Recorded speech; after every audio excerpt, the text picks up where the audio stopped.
Hey guys, how's everybody doing? Hope everybody's having a good Friday out there. We're going to give everybody a couple more minutes to get on and then we will get started. Throw some highs out. Hi, Hassan. I don't know how to pronounce some names, so I'm just going to, if I skip over you, it's nothing personal. Hi, Kendra. Sajit. Thomas. Australia, Indonesia. Awesome. I think it's Austria. Austria? Yeah. Not the kangaroos. the other AU place. My apologies. I was skimming. I wasn't focusing. Welcome. Just another minute or so, and we will dive into some Friday afternoon SketchUpping. Belarus, Brazil. I think it's Belarus. Belarus. I'm My just gosh. give you a hard time. Okay, maybe I need to make my fonts bigger on the chat or something. Hey, Mohammed, thanks for coming by. Argentina, Canada. Awesome. I love it. Yeah. This is so cool. This is one of my favorite parts is all the people. Honduras. I got that one right. More Canada. Quebec.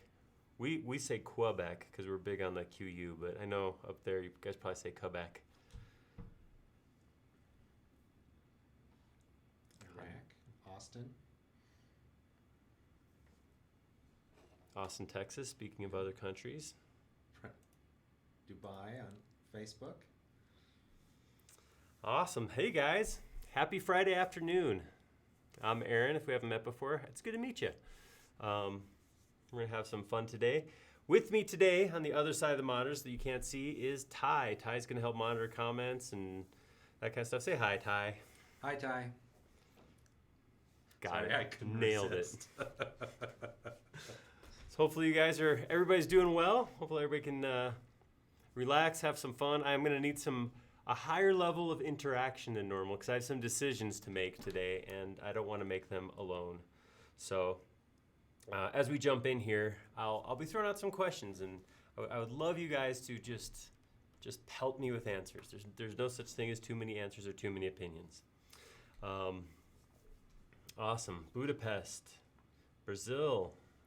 We are going to be taking a look at creating, as it says, wait, let's see if I can actually gesture to it, a la Weatherman style, right up here in the forum. We're going to create my new scale figure. So my scale figure is feeling a little stale. I've had the same one for about 4 years, and I figured it was time to do a new one. So sometimes people take their existing ones and add things to them or clean them up or something like that. I figure we'll start from scratch. Hey Marconi, how's it going? And I'm going to need you guys to, obviously, I can't help but show you guys things. So I got some examples and some things like that to talk about, but I will need your input on how to put my scale figure together. So I did create a topic in the forum.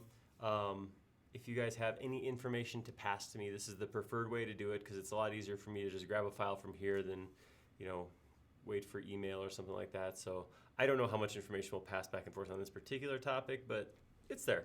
It'll be fun. All right, so those things are now said. So those of you who don't know, this is what a scale figure is. They have other names. Some people call them face me's because as I move my model around, you'll see that they always face towards the camera. Whoop, sorry, Mark. Stepped right on Mark there. They always face towards the camera. So some people do refer to them as face me components. Scale figures, some people use the term scaly. I'm not a fan of the term, to be honest, but that's another word that has been thrown out there. So this is what it is. The purpose, we'll start right at the beginning here. The purpose of a scale figure is to set scale to the model. So when you start a new model, the default templates have a little person there. In the case of this release, 2019, it is Mark right here. I did drop in myself and Ty, so you guys have an idea of what we look like. Well, So you have an idea of what Ty looks like. He has more facial features than this, but that's part of the scale figure thing. We'll talk on that some more later. The concept is that they set scale for the drawing, right? So if I come in here, if there was nothing here at all, I don't have reference in this drawing to how big is an inch, how big is a foot, how big is a mile. There's nothing here, because as I start to zoom in and out, I zoom way in and out, I'm zooming in, zooming in, zooming in, zooming out, zooming out. The axes rescales as I zoom in and out. So there's really nothing to tell me how big it is. That's why they're in the default template. Every time we post about scale figures, somebody on social media somewhere has to express their opinions and say, I hate scale figures. Which I only laugh because it's so, I just got rid of 3 whole scale figures and it took all of a second. And I know some people go, well, yeah, I have to do it every single time, but you don't have to do it every single time. One thing you could do is if you like your template except for the scale figure, all you have to do is go up here to File and hit Save as Template. So it's 2 seconds to remove the scale figure from your template permanently. But again, haters gonna hate, right? It happens. Can't make everybody happy. It's just the way it is. All right, so a couple things I want to touch on with scale figures, how we make them. That's where we're going to start. We're going to look at how to actually make how a scale figure component, how a face me component works. That's where we're going to start. And then I have some photographs of myself, which we'll use as reference for a scale figure that we'll jump right into after that. So I'm going to start by taking myself and Ty out of here. Bye, guys. And we're going to look at Mark. So Mark is a component. Like I was saying, as I spin around here, you can see Mark always faces me, as long as I'm spinning this direction. If I go this way, he does stay facing horizontally. He's not going to flip upwards and look at me. That would be awkward and a little bit creepy. So the way this works, he is just a component. If I pick him, he does get the outline. The container shows up around him. And you'll see it is flat. It doesn't have any depth.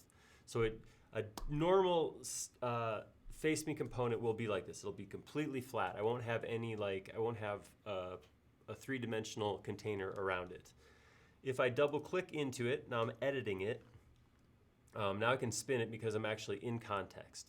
So when I see that face me happening, that thing always following the camera, that's actually the component, the container facing itself towards the camera. The geometry on the inside just kind of goes along for the ride. Once I enter the container, this is just flat geometry. So let's look at how this is made. I'm going to take Mark and explode him real quick. I'm just going to right click. I'm going to hit explode. All right, there you go. Now if I select all of them, so if I want to select all of them, I click and drag like this, or just triple click to get everything highlighted, I can right click and say make component. This is different from a group, of course. A group would just group all the lines together and that's it. By making component, first thing I'll get is this screen that comes up and says, all right, what are you making this? Components have more information that go along with them from the beginning. So I can put something like a name in there or a description, like who is Mark? I can put that information in there.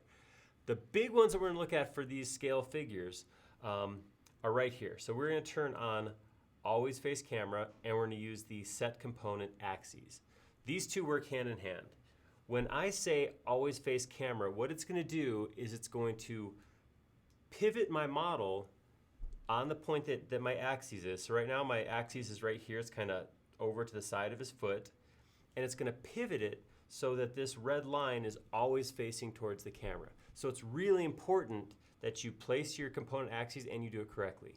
So what I'm going to do is I'm going to say, so before, I could turn on always face camera. That doesn't affect choosing set component axes, but it is important. So if let's do it wrong, because I know how much you guys enjoy learning from me doing things incorrectly. So let's do that. So right now, with the axes off of Mark, it's kind of over here on the ground next to him. He's almost at like maybe 30 degrees to the axes. I'm just gonna hit create. See what happened there? As soon as I hit it, Mark spun away from the camera. As I spin the camera around, he's always facing away, because the axis is this line right here, and that's not lined up with his face. So I don't have a face me, I have kind of a rude Mark who's facing just away from me. It's an aloof Mark. So that's not gonna work. So I'm gonna undo, I'm gonna explode it, grab it again, make component, always face camera. I'm gonna say set component axes. I'm gonna come in here, and the first point, so the point that is the end, or the center of the axes is the point that he'll spin around.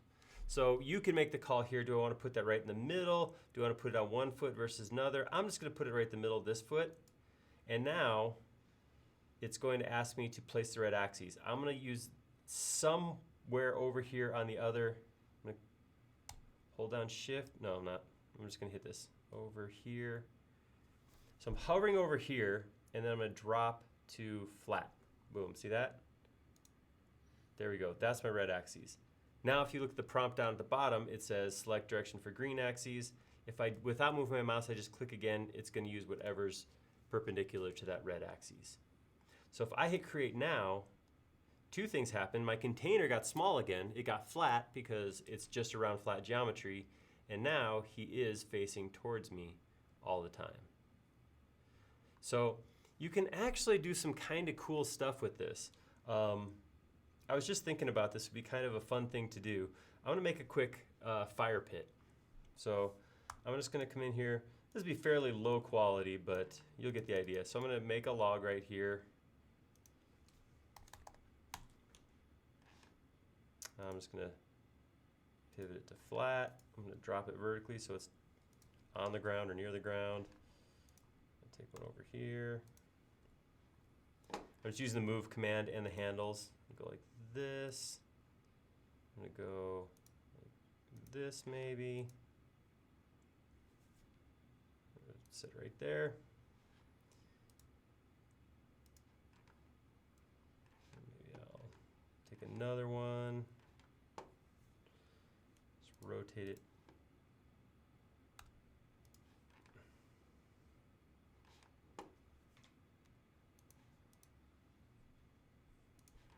All right, so something like that. Here, I'll come in here and color these so then there will be no doubt that these are logs. This is highest quality of modeling. There we go.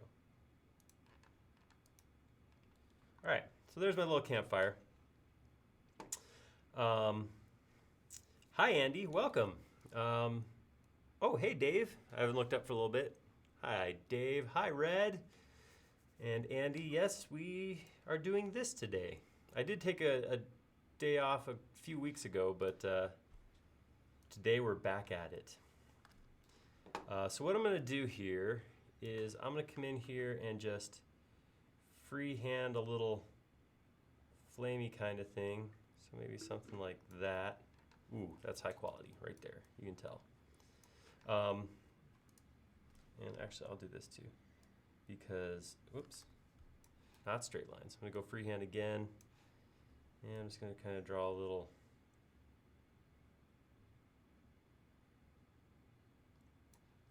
oh yeah, that's good stuff.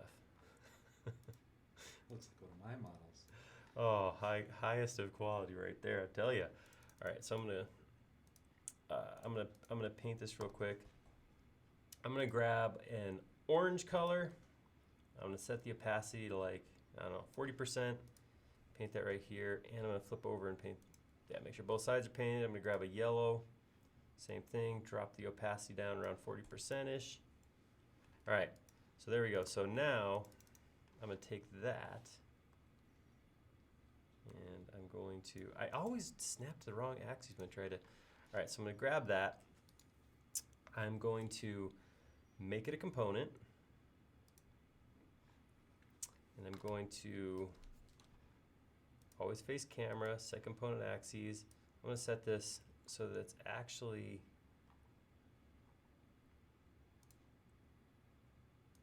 like take a line like this, and I'm going to put it off axes just slightly. See that? So it's just slightly off. So when I grab this, not that line, just this geometry, say make component, always face camera. I'm going to call this flame 1. Set component axes here to here. All right, so that's just always facing away from me. Now I'm going to copy that and stick it down in here in the fire. And now I'm going to explode this. And I'm going to take this, I'm going to rotate it like 90 degrees or so. 100 degrees. I don't want to be perfectly. I don't perfection's not good, right? I'm also going to scale it a little bit. Let me make it a little squatter. I'll actually do this and make it backwards as well. All right, so now if I take that, minus the line, make component, always face camera, set component axes.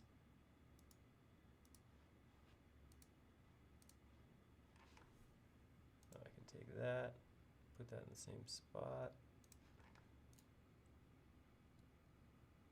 Oh, you know what I should do in here? I should grab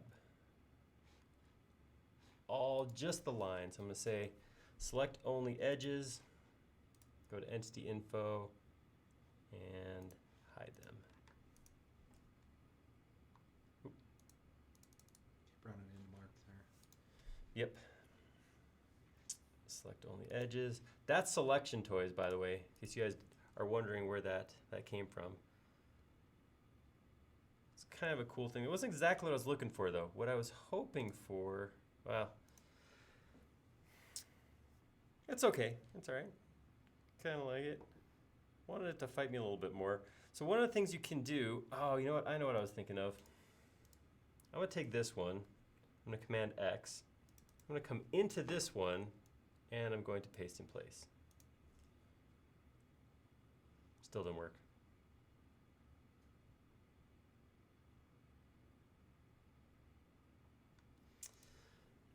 If you could mirror it before you put it in there, mirror it, So and then paste that in there with a different angle.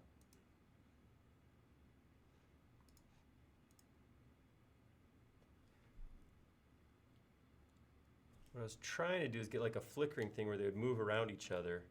But I think what I got to do is come in here, move the axes, maybe to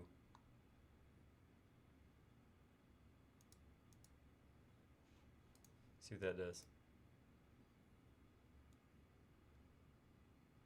Yeah, that's more what I was looking for, but it's so awkward. All right, let's move the axis here. We're in here. I'm just gonna keep doing things. All right, let's see what that does.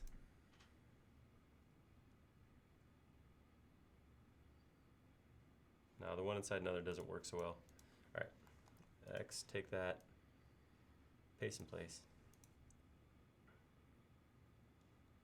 All right, so that was a little more what I was looking for. I'm sorry, Mark. You're just. So as I move it around, you can see that the flames end up in different spots because I move the axes and move the central where they are positioned from. Actually, that can get kind of crazy. So watch. One of the things we do this a lot of times. We make components out of face me components out of flat components. You don't actually have to do that. I can take something like this, make a component, always face camera, set the component axes, and now when I create it, that box will always spin towards me. So it can be kind of a cool thing to do because it'll kind of change as you move your model around. One of the things you can do is I could actually take this geometry and move it away from my origin. So it's always going to face the right axes, but in this case, the pivot point is going to be back here at the origin, even though the geometry is over here. So watch what happens. As I do that, it's actually going to spin around. So this can get kind of crazy because another one. I'll take this one.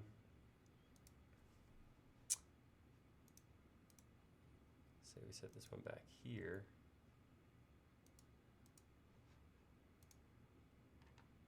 So now as I move these, I'm getting dizzy. I can't even really explain what's happening, but I know you can make really weird stuff happen. we had an animation of a model that like was supposed to come apart, and what I did was I took the model and had all the pieces lined up so as I was looking straight at it from this one area, saved it as a scene, and then took each piece and put a new axis on it somewhere else in the model. So if you rotated away from this one view, all the pieces just kind of moved off on their own. But if you came back to that scene, all the pieces came back together, which is kind of cool. That was a neat thing you can do. But at this point, we're just playing with that face me thing. This is not actually the meat. This is kind of a, I don't know what this is. I don't know what I'm doing. Let's start over. So we'll go ahead and close this. No, we don't need to save that. We can just let that go. All right. We're going to start a brand new model now. So when you go in to make a face me component, Ty asked if there's any extensions I was going to use, and I said no, but that was not 100% true because there is one that I know I'll be using, and that's Bezier curves. That is a good one. If I go into Draw and hit Bezier curves, it is an extension. It's from the SketchUp team, but you do have to download it separately and install it to use it. Excuse me. So we will want to get Bezier curves. Having said that, so when you go in to make a face me component like this, you could come in and just start drawing from scratch. You could use Bezier curves, line tools, freehand tools. Hey, Christopher. Welcome back. Hi, Titus. Zai. Leo. Man, everybody's here. This would be a big party this Friday. So it would be possible to just come in here and start sketching. It would be possible. I don't know anybody who actually makes their face me components from scratch. It's much, much easier to do with a reference photo. Oh, that would be intense. It would be. But like I said, it could be done.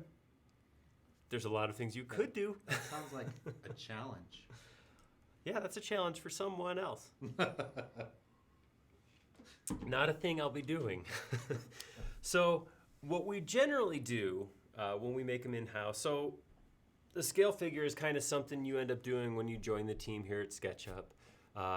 It's kind of like if you don't already know SketchUp, you need to learn just at least enough SketchUp so you can create your own scale figure. So we have scale figures up from people in the finance department or sales or development or all over the building who just kind of did that just to get their own figure in there. And then we use them in different things internally.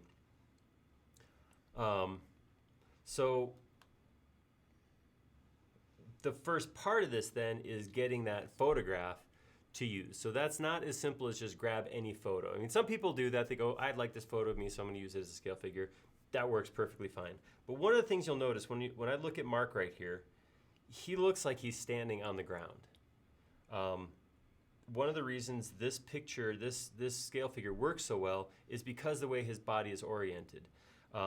This picture was taken like straight on, actually probably a little bit below to get that alignment of the feet with the ground plane nice and even. So I did something which, I mean, honestly, I was on the fence about how I was going to do this. I was really thinking maybe I'll take pictures of some other people and do scale figures of them. Because what I don't love doing is, I'm honestly not a very vain person, not a very narcissistic person. I know I spend a lot of time in the front of the camera, but I don't watch my videos. I don't look at myself. But for you, all of you, I did go through and get a bunch of pictures of myself so we could go through what makes a good and not so good picture to use for a face me component. So, All right, while you're pulling those up, Leo has a question all right. that I actually don't know the answer to. Is it possible to make a 2D component, or really any component, face the camera in all directions, not just red, green, but blue also? So it will always, here, let's play with that. Let's go hop into here. I'm gonna explode Mark again and make him a new component. So if I was to set my component axes and say I was to go like this, but I made my red axes like that.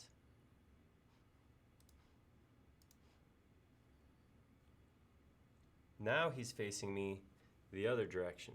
So whichever way I spin along the red direction here, he's going to face the camera. So unlike a normal one where it would turn this way, he's only going to pivot if I pivot around that red axis. So you can't make it on all axes. It won't always face the camera no matter where it is. It's going to face one direction. So it's going to face, the red axis will face towards you. So it'll pivot around the red axis based on where you're at. So that's so no, not all axes, but not necessarily only just in the left-right pivot. You could do vertically. What if it was a nested component? Doing it that way one way and the other way the other. Well, the face me will only be on one level of the component. Yeah, so you can't go all directions at once. Yeah. So like you couldn't have like a circle aiming at the camera, and no matter where you looked at it, the circle is always facing towards you because it's only going to pivot around the red axis, and red axis only goes one direction. Well, actually, let's try something real quick. That's why we're here, right? I clicked the mouse so you don't have to. I'm gonna make an eyeball. Titus had a good suggestion. You could use a watermark. Yeah, that would probably. But the only problem with the watermark is it will stay relative to the screen, and not like if I zoom in and out, it's going to stay the same style. Model, yeah. Right. So let's see. If I take this right now, and I make a component. That one was for free. All right. Always face camera, set component axes. I'm going to do everything off of the center here. So I'm going to drag the red axis to the left, create. All right. So now it's spinning. Because it was flat. Right. Yeah. Here, let's undo that. Let's start with this. All right. So make component. Always face camera, set axes, center of the eye to the side, create.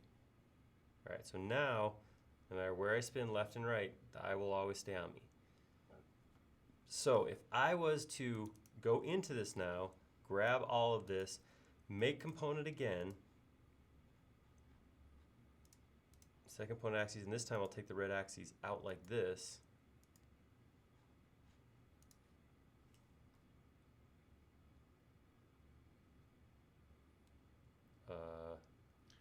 I think you went behind it at an odd angle.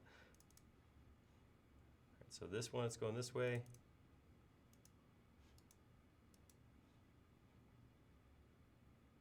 Are they fighting each other? Kind of.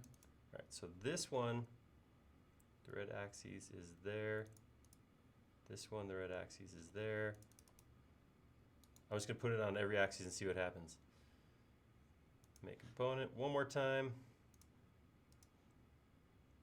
It may just like, the world may implode right now. Make the red axis up.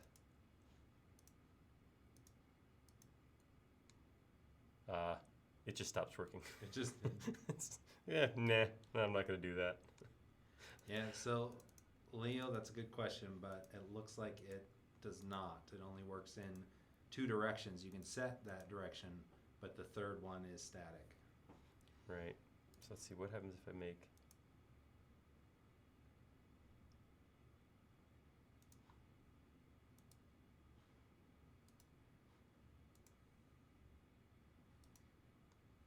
Oh man, yeah, we're gonna stick with the standard face me's. It looks like you can set one pretty reliably, and you can set another one and get confusing results. That seems to be the way that works. All right, back into Finder. Okay, so I started intentionally with some images that are not good images. So I did go out and stand in my garage last night because I went, ooh, I need pictures. So the first one, and a lot of people have pictures this way, is looking up. So when I look at it as a photograph, I go, okay, that's just a person standing there. But when you start modeling it and the lines it's just lines and surfaces, facial expressions go away, details go away, where it's just an outline. This is it's gonna really accentuate the distortion between the feet. So I mean, if I look here on the screen, my foot is, you know, like, yeah, it's off screen, but it's bigger. It's like the size of my, almost the size of my shoulders. So that distortion is going to be even more accentuated once we take it out of being just a photograph. Same thing, pictures from above. A lot of people have pictures like this. And we see a lot of them, oops, sorry, I'm behind my head. Shooting down from above. Again, it looks fine. But remember, this is going to be taken as it is and put into a flat plane. So that means when I look at it flat, and here, if I drew a line right here where 0 is, the tip of my toe is going to be on the ground. This foot right here is like 6 inches up off the ground. So it's going to look like I'm standing on my toe. And my legs are going to be significantly shorter than they should be against the rest of my body. So that distortion where we can kind of trick our minds and understand that distortion, we see depth in a photograph, all that goes away as soon as we do a face me component. So this becomes a not so good image because of that distortion. So what we really want when we take a picture, it's less exciting, but it's something more like this, where the camera's down lower and shooting straight at a person. So if you're getting your photograph taken, I keep saying photograph and it sounds so old to me. I sound like you're taking a selfie. Photomograph. When you get a picture taken, you do want it taken like that. So down towards the ground, parallel with the ground plane as much as possible. This is actually probably a little bit high even, but it's hard too because you got to take it from low but not tip back too much. Because as soon as you tip back too much, then you create another level of distortion where you're looking up. So it's tough. It's hard to get a great photo, but what you're shooting for is minimizing the distortion because of the angle of the camera to the picture of the person you're taking. Okay, so having said that, I have a couple poses here. And like I said, this is the part I wasn't really looking forward to, because not only when you make this, not only do you have to go through and look at pictures of yourself, but you have to take this picture and blow it up and trace it and spend hour plus looking at it. This is not my favorite part of the process, I'll be honest. All right, so here's a couple. I need to pick out a pose that would look good. So this is okay. It's pretty close to my existing one.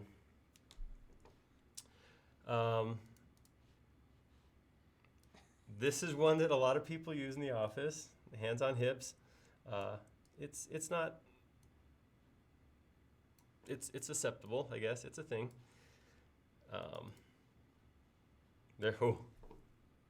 Actually, I don't like the way that picture. I can't see my arm. I don't like that one.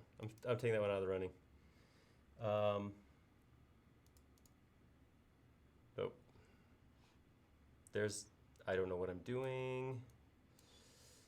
Oy. All right, I'm just gonna go through them over here. I'm not gonna actually. All right, so that. Oh, it's so bad. I hate everything right now. Can't get it very big. All right, this is a less severe shrug, but still unintelligent. Oh, this is pensive. So this is the opposite of. This is obvious deep thoughts right here. Deep thoughts. Right? Jack Handy. Jack Handy. There you go. I blanked on the name for a second. There's authoritative. That's like kid got in trouble. Look. Oh, hello there. I didn't see you there. And then what's this? Oh, that's another thinking one. I don't know. So I don't know what. I don't know if anybody enjoy. Is there a photo in there that looks good? Just to run through there again, we'll just throw a couple of them up here. Here I got, I don't know, ultra casual man. Right there, he'll be behind my head. I don't know, thinking and shrugging, I guess we could call this one. And then, let's see, whoops. So we'll call that 1 and 2. Who's this? Oh, this is arms crossed because you did something dumb. This is, I'm going to call this one, oh. And what else we got? That's too similar. That's basically what I had last year, so. Let's see, how many more of these do we have? Oh, too many. Oh. There's that one. That was another one there, too. This is a really, really getting into some thinking here is what this one's all about. All right, so let's say those are it. So we got 1, 2, 3, 4, 5 of them.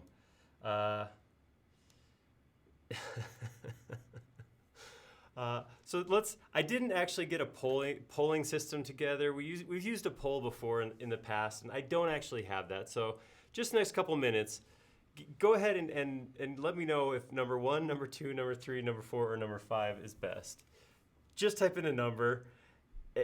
I know, it's, yeah, maybe we'll just do, no, I'm not going to do them all. Leo thinks you might be able to just crank them all out. That's a great idea, Leo. Well, while everybody's voting, and we're starting to get the numbers rolling in here, maybe you can explain the crime scene on the floor of your garage. It looks like there's some stains there on the floor. Oh man, this is the cleanest my garage has been in such a long time, Ty. I actually had to go, okay, that's some paint. You're right, that's paint. We'll put that away. With the, yeah. Yeah, I didn't notice that. See, that's when you get this look, is when you spill paint in the garage. Ooh, Colin throws out number 3 body with number 1 head. It's looking like we got number 1 in the lead with maybe number 3. 1 and 3 are real close, yeah. I don't know, I'm leaning towards number 5.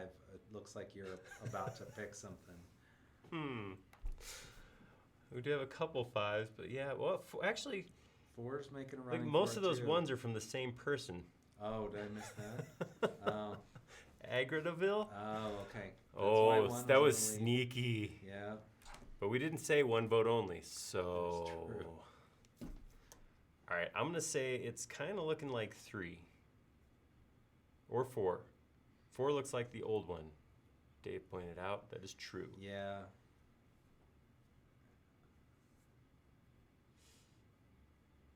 I can't tell if it's 4 or 3. Number 5 head with the body of 2.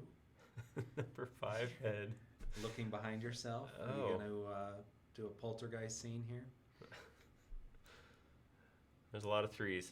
Yeah. Right, I think I'm going to have to go and for number 7. Number 7 might have it. Done. I think number 3 is the winner. All right, so we'll start with 3. I mean, honestly, I'll be honest with you guys. I do tend to I try not to just, head down and barrel through. We talk, we hang out, we discuss things. So I'm gonna try to get this done fairly quickly. Normally, if I was to do a scale figure from scratch, I'd probably do it in about half an hour or so. I won't go through that quickly because that's more like headphones on, focus, get it done kind of thing. But we'll slow it down and actually talk about what's going on. All right, so the first thing I do here is I'm going to go to File, Import, and I'm going to import that image. So on the desktop, that was in my Photos folder, and it was 26. Oops, and I imported it as a match photo. So I'm going to start by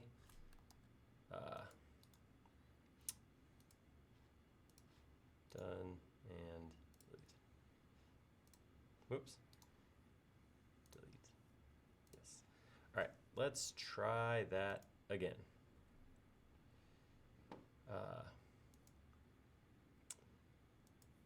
Let's mess with my field of view by doing that. There we go, 35. Back to normal. We're back to where we were.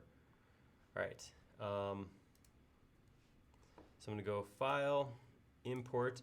This time, I'm going to click on it, number 26, and I'm going to say Import as an image, not a texture, because I don't want to actually apply this to anything. I want to bring it in as its own entity. So I'm going to import that.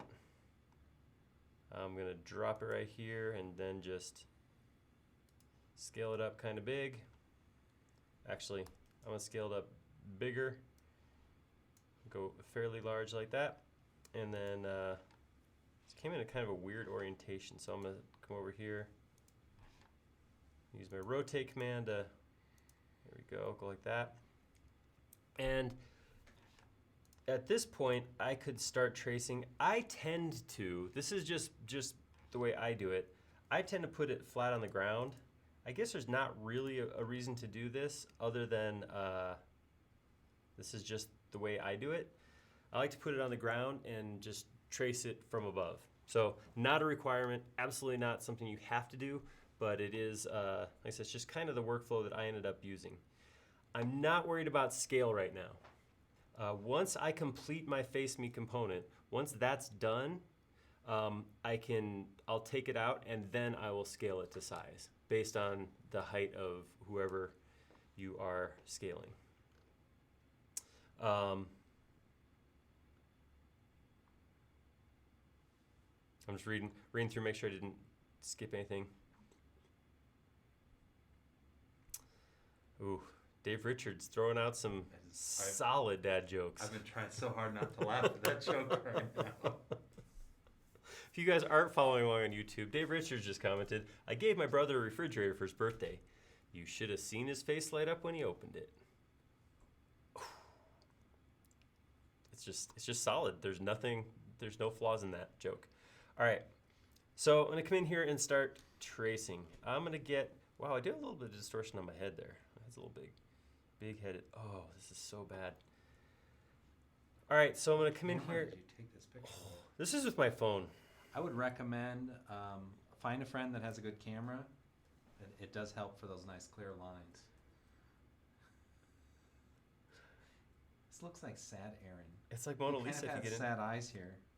Yeah, that's not. It was like 9:30 at night, and I'm like, oh crap, I need pictures for work tomorrow. Okay, so anyhow, let's do this thing. All right, so I generally, again, I'm gonna talk about my workflow. Absolutely, a lot of this stuff is kind of up to you how you want to do it. I usually end up tracing the face first, the head first, and then just work my way down. That just kind of is the thing that I do. Like I said before, this actually lack of detail, so which is actually a good thing because I'll be honest, a lot of times when you go in to look at a photo, the stuff like this, like shadows around the chin and that kind of thing, that's not an unusual thing. This wasn't real well lit, so we'll talk about how to get around that also. So I'm going to come in to draw and turn on Bezier curves. I'm going to start here with this ear, and what I'm going to do is I'm going to go from one side to the other, like that. I'm going to pull one line up, then pull the other line down like that, so it traces the outside of the ear right there. The other thing that you want to be conscious of when you use Bezier curves is where you leave that last line. So that last line was coming right off here. That's important because when I pick up this next line, I come down to here, I want to come out on the same axis. So if I get on that magenta axis, that assures that I'm following that same line that I ended the last one from. So I come out something like that. And then I'm going to take a line maybe down to here. And this is going to go something like this to this. All right, so one thing I didn't do right there is I didn't close it up. These two lines, even if lines cross, they don't always close. So you want to watch this kind of situation, just come in here and manually stitch that up. What you want to see is as you go through here and make each of these polygons, is as soon as each of these faces close, they should close up like that. If you ever go to a spot where you close something, it looks like some CSI murder investigation image, you know, when they're like, the husband came home at 6 o'clock, only to find the house empty, and his wife nowhere to be seen. Hey, Alberto has a good question about using parallel projection, keeping it in the XY plane to make it easier so you don't get off plane. Yeah, that definitely can help. You can still go out of plane even in parallel projection. One of the things you might want to do is you can right click and I can't do that with a, I'd have to go into it. Never mind. Yes, good. One of the things that happens here, this is definitely, you guys are, actually it looks a little bit better on the broadcast than it does on my screen, but a lot of times I can get lost in the dark with the dark lines on dark lines. So one thing that we'll do often is go to Style, Edit, change the color of my lines to something brighter that stands out against that darker background. So I'm going to come here. Whoops. I think I assigned Bezier to a shortcut key. I don't remember what it is though. Let me go look real quick. Shortcuts. W, of course. W is in Bezier. All right, so I'm gonna hit my W key. So again, there's that reference point, and then this one we bring across like that.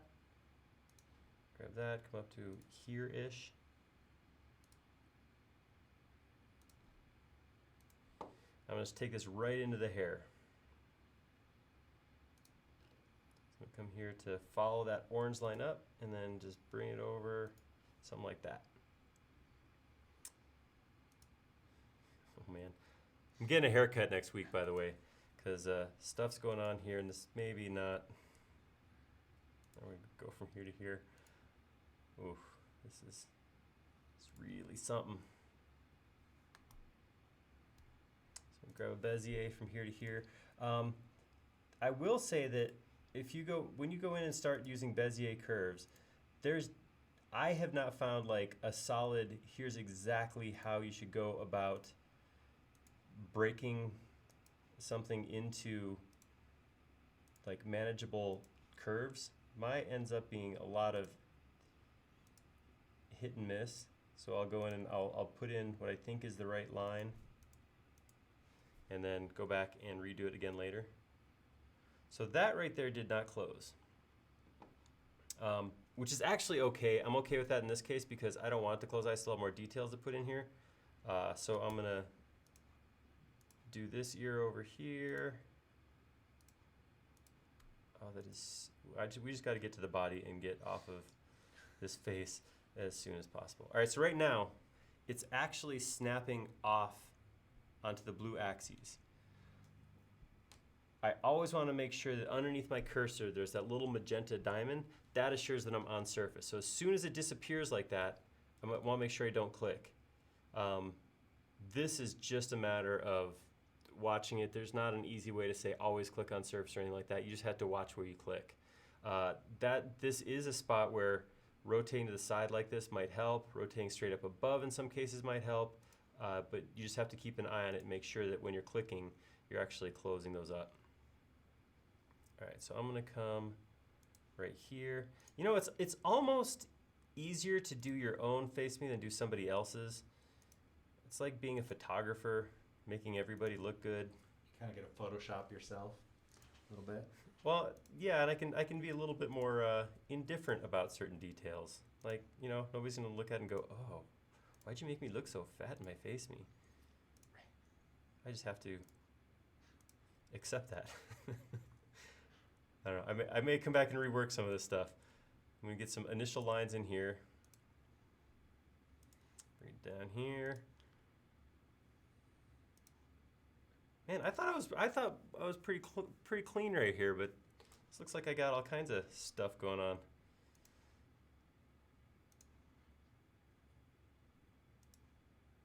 Let's see.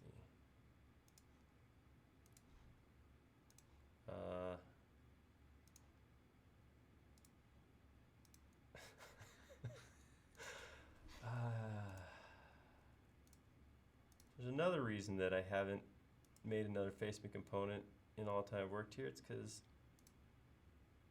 man, I just don't enjoy this.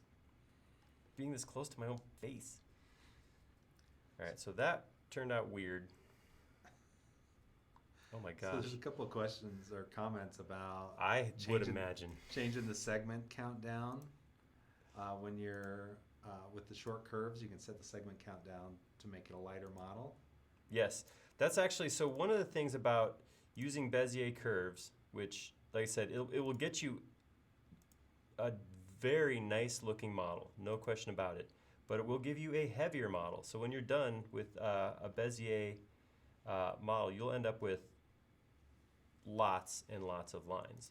So you may want to keep that in mind. Another option, so we'll come back here in just 1 second. Let me show you how, another way we could go about this. Because we could, whoops, that's why I didn't get inferencing off that line. Let's try that again. Here to here, come this way. Oh, somebody's asking if the volume's low. We always get somebody asking that, and say 4 out of 5 times it turns out that it's you, not me. Does anybody else, do we have a large number of people saying low volume, or? Colin's saying it's low. Titus says it's okay.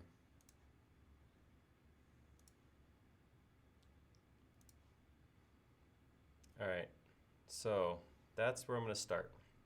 Got those shapes in. I'm going to cut this piece in half to see if, okay, there we go.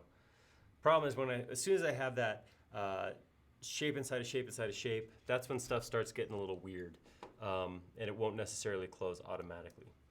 Once I have surfaces like this, one of the things I can do is I can right-click on a face and I can say Align View. That's going to point the camera directly at that face. I can't do it with a photograph because a photograph isn't actually, an image, excuse me. An image is a weird anomaly. It's not really a group, but it's not really a surface. So I can't align view to a photograph. I can come to a surface, select the surface, say Align View, and that's going to show me this is straight on to this image. This is what this image looks like looking straight at it.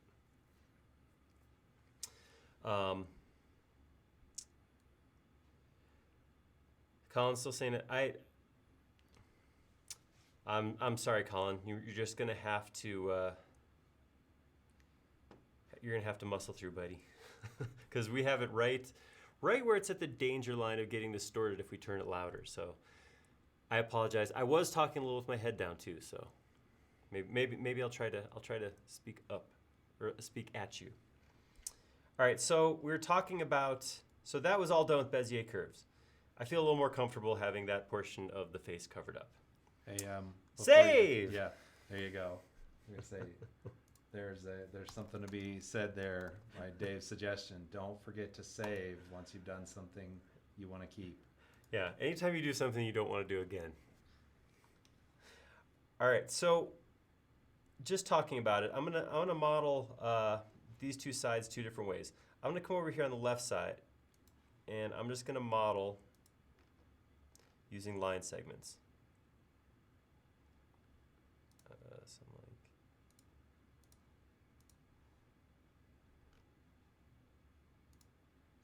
So someone asked the question if we can do this in SketchUp for Web, and absolutely, this is how you can do that in SketchUp for Web without having the plugins there.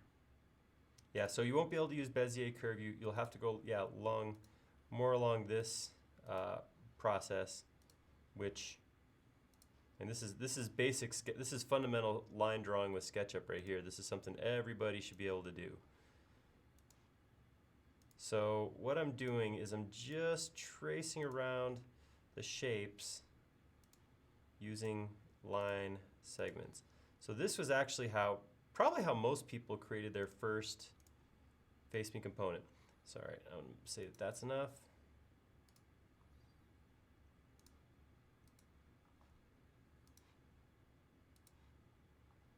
I think you've got a off one there. There we go. So yeah, every once in a while, make sure you come off axes to see what's going on in the rest of the world. All right. So right here,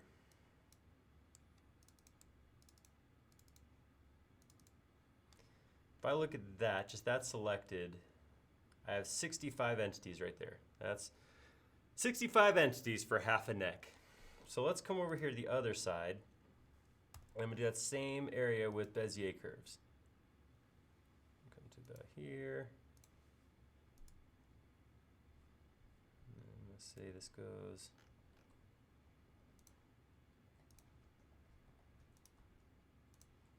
something like this.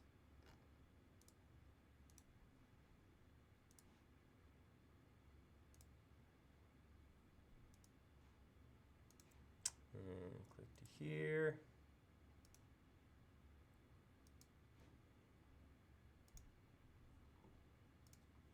close that up. Oops. Turn on X-ray so I can get that detail in there. Don't want to short this side of detail. Go something like that, and then bring this back here like this. I want to add another one. I'm going to bring this to here. Oop.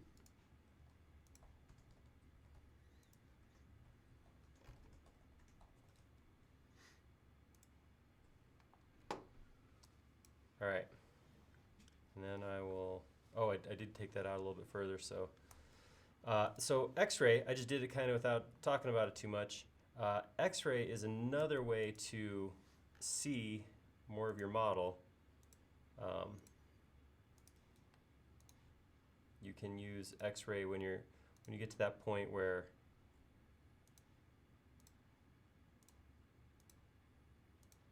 see, can't talk and click. That's where I'm at. That's where my Friday's at. All right, so I'm just gonna same thing.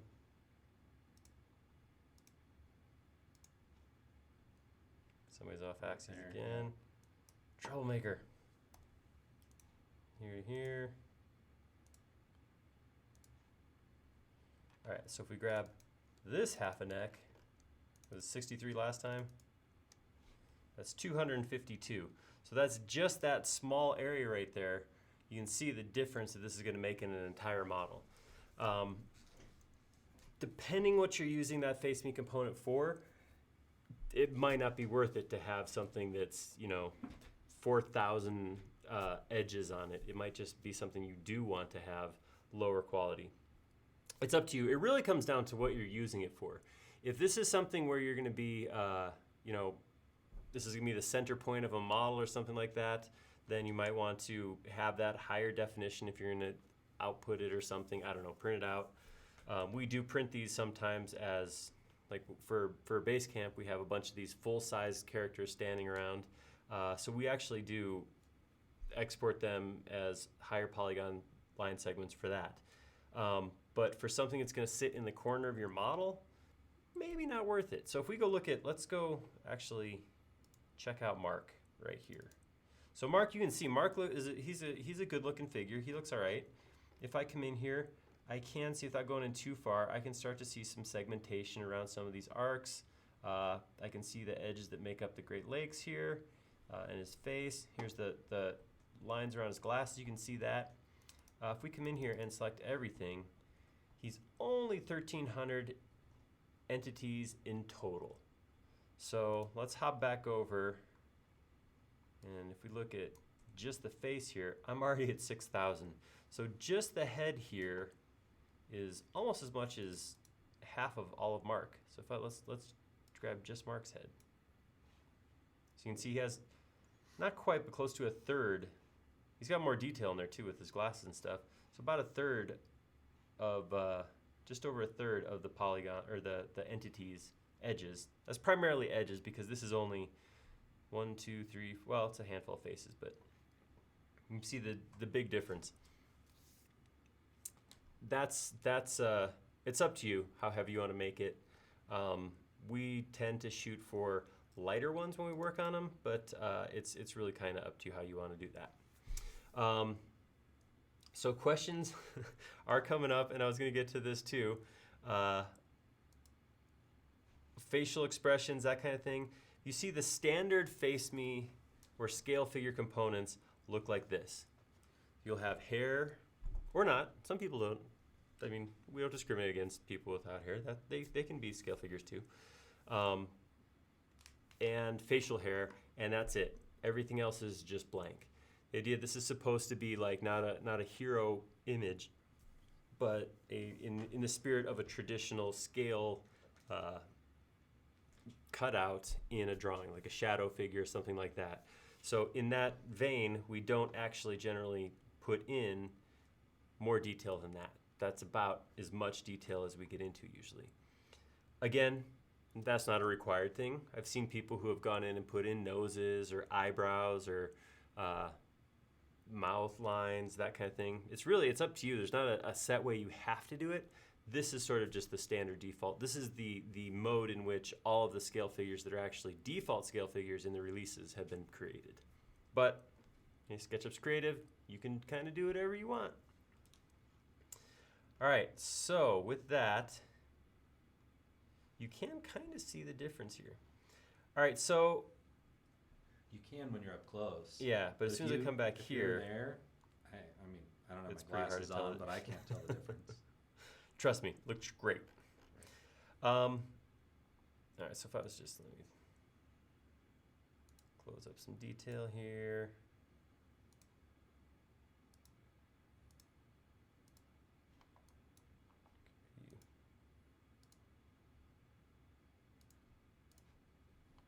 And that didn't close because of that little line. So sometimes this happens a lot too. I hit this in Face Me or in scale figures more than anything else. A face won't close if there's loose geometry inside the boundary of the face. So this little tiny line prevents it from closing when I draw that. So if this line wasn't here, erased, and I drew that last line, it would close. So just something else to be conscious of. Watch those extra lines because that'll slow you down. All right, something like that. And then I'm just gonna draw with just lines for a little while. I'm gonna give my Beziers a break. Turn off that snap to also makes that easier sometimes. What's that? Where you turn off the inferencing so it's not trying to inference to the arcs, or to the axes. I end up doing that a lot when I'm doing my scale figure because there's too many curves to try to snap to for inferencing. That's, yeah. You can end up with get over inferenced. Yeah. All right, so one of the things, what I would say, a big difference between a good scale figure and a great scale figure is the ability to put some kind of dimension into the drawing.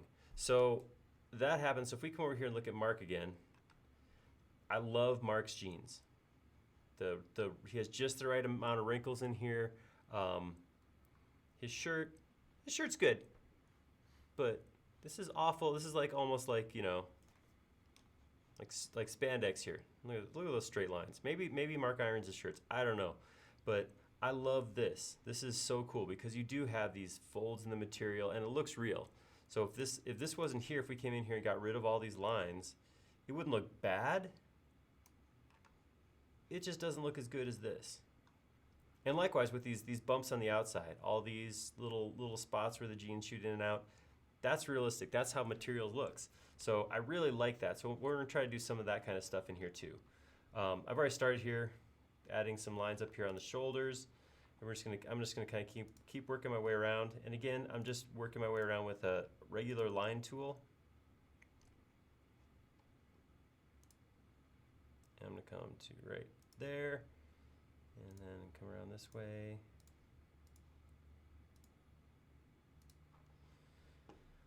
All right, let's see. I'll finish this side. Just gonna kind of jump back and forth. Hi, Jado, welcome. How's your Friday going?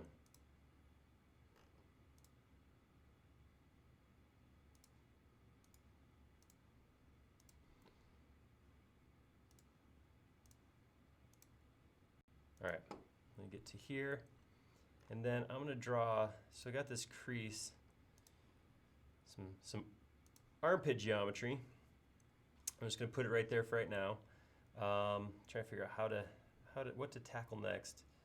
I'm gonna go ahead and come in here and work my way down this arm.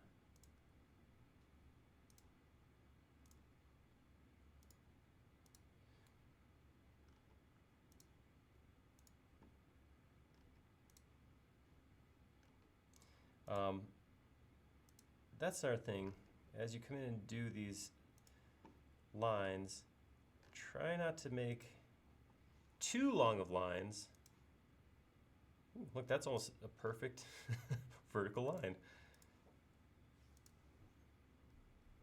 And we're come off vertical here. I'm gonna run these long like this because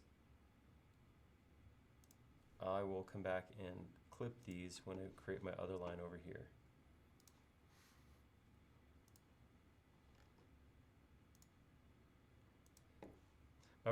My watch band's camouflage, that's why you can't see it very well.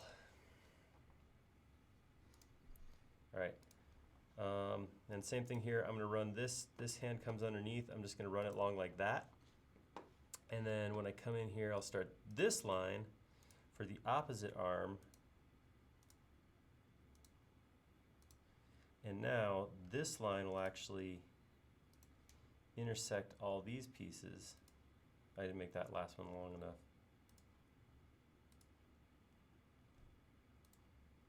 And again, this is another spot where I'll just say again, there's not a one way to do this. This actually kind of ends up being a little bit interpretive. How do you want to draw these lines? Where do you want to draw these lines? What lines should you include in a face me versus which ones do you just let go? All right, so there we go, that's that arm.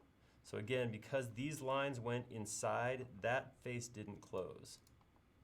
So I'm gonna go ahead and erase these extra lines that lap over, and then, oh, it didn't close also because it didn't close. Two reasons. Fingers are the worst, just so you guys know. Hands are just, in general, difficult things to draw or recreate correctly. I think my own personal theory behind it is we just see them so much that anything that's slightly off about them, we notice that, you know? So same goes, artists who have draw hands say that. It's the same with 3D modeling them. It's really easy. So what I usually try to do is go just even smaller line segments than anywhere else on the body, and just kind of try to trace around the shapes as good as I can. It's got to wear mittens for your picture. There you go. A lot of winter scale figures to avoid awkward hand drawings.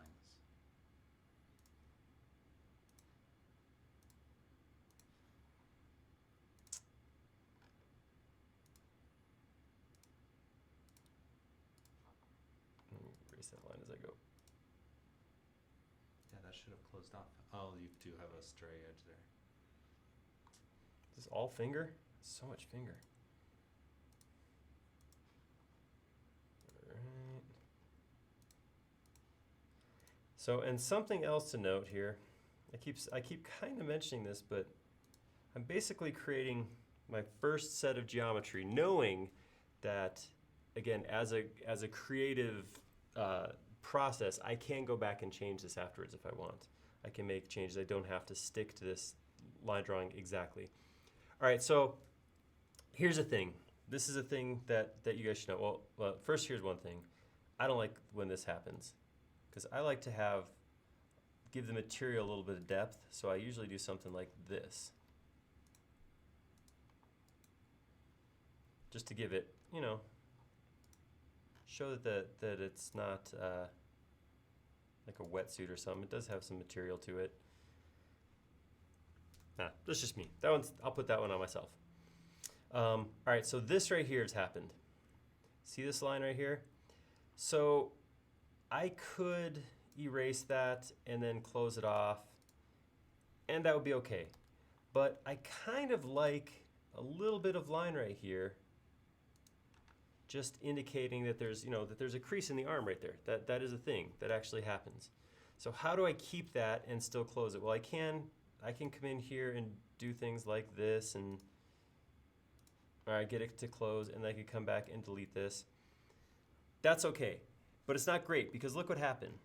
See how these other lines are thin, and because I have profiles turned on right now, this line ended up thicker than the rest. That's what profiles does, right? I'm gonna exaggerate my profiles. I'm gonna bump it to like 4. There you go. So the profiles are the edges, the outside edges, or the stray geometry. So this is being picked up as geometry. It's not closed, so I get a bigger edge there. That went from being kind of a cool little detail to kind of being an ugly, weird thing. So what do I do about that? what I can do is I can draw a line to connect it to outside geometry anywhere, and that'll close it off.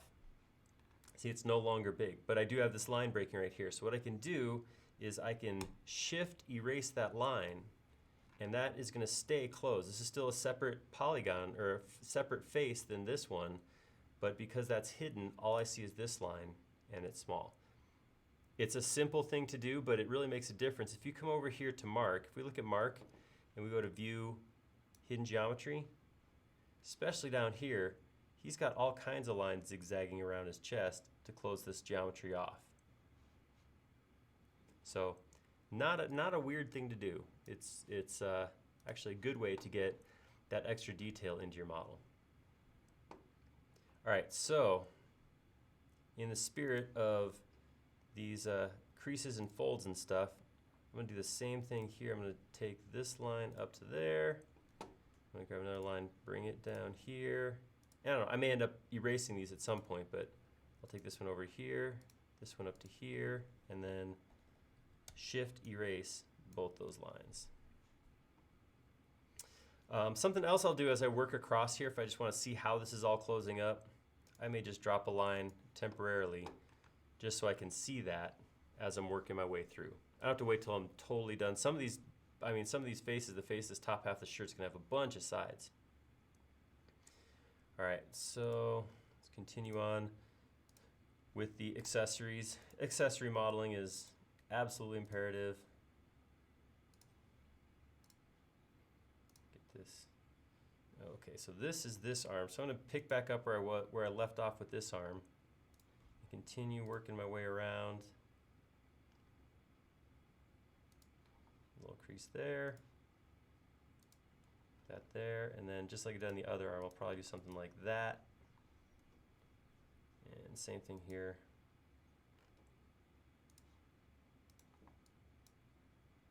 Like that. Ooh, yeah, that's good. All right, so this is going to come down here. This hand's going to disappear back here. And same thing, it's not closing up again because of this line. So I'm going to stick one line right there. Shift erase that. I can erase this one. All right, getting there. Oh, I got the same thing. I got a profile in the middle. Do the same thing. Shift erase. Cool, looking good. I'm not 100% sold on all this crease up here. I'm gonna finish it off and see if I want to get rid of some of that wrinkle right there. So when I work my way down on something like this, what I'll generally do is kind of decide which wrinkles to take in and then which wrinkles to just let go.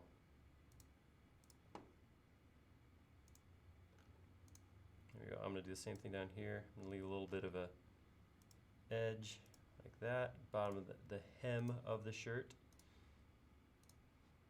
Work my way around.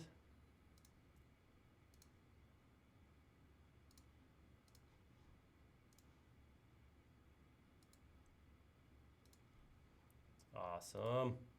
I'm going to do the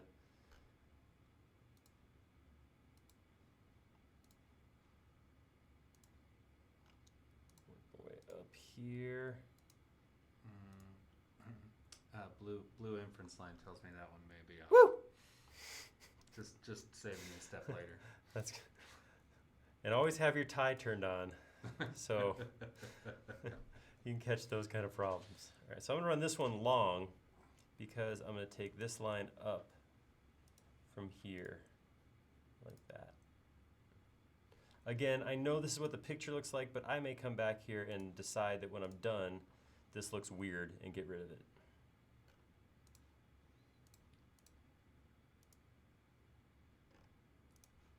There's a very definite crease there. May want to save. Ooh, excellent plan. Command S. All right, get a couple more.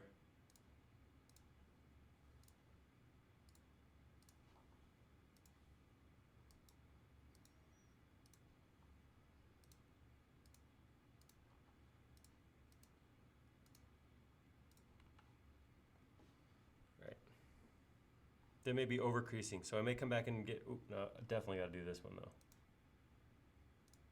Whoops.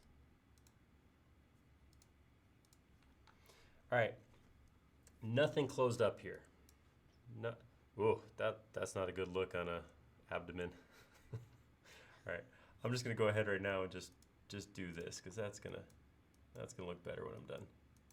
All right, so I have to close it all up. So really what I'm looking to do is close my polygons as few lines as possible if I can. So I'm gonna do that, I'm gonna do that, and I'm gonna do that. That'll close that, and then I'm gonna come back right away and shift erase my connection lines.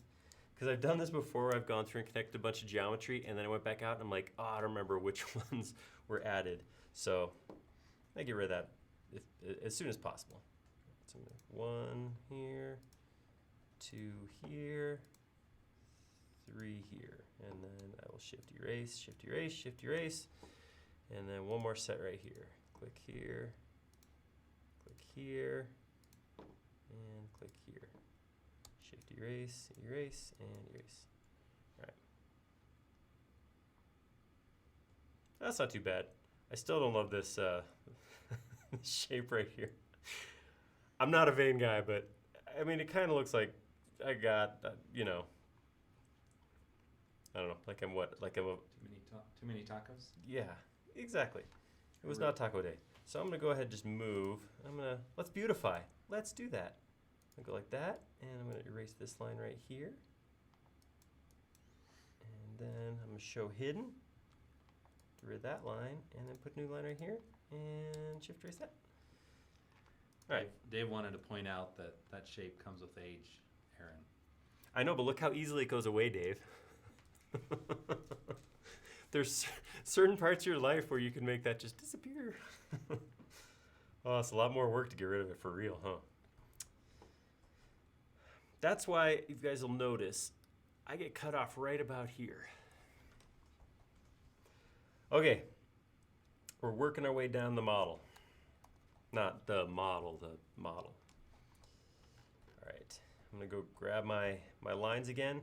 So right here, I left this little in cut for the overlap. I'm gonna just grab right there. I'm gonna start working my way down the pants. Plastic surgery with vectors. I like this. This could be a tagline.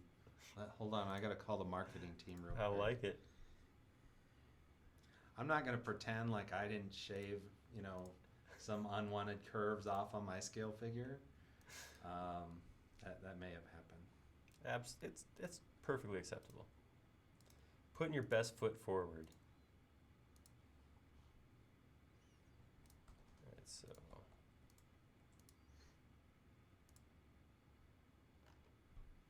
And this is kind of what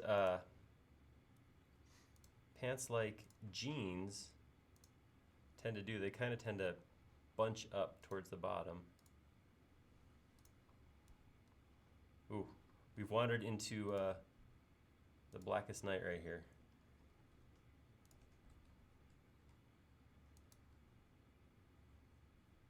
Something like that.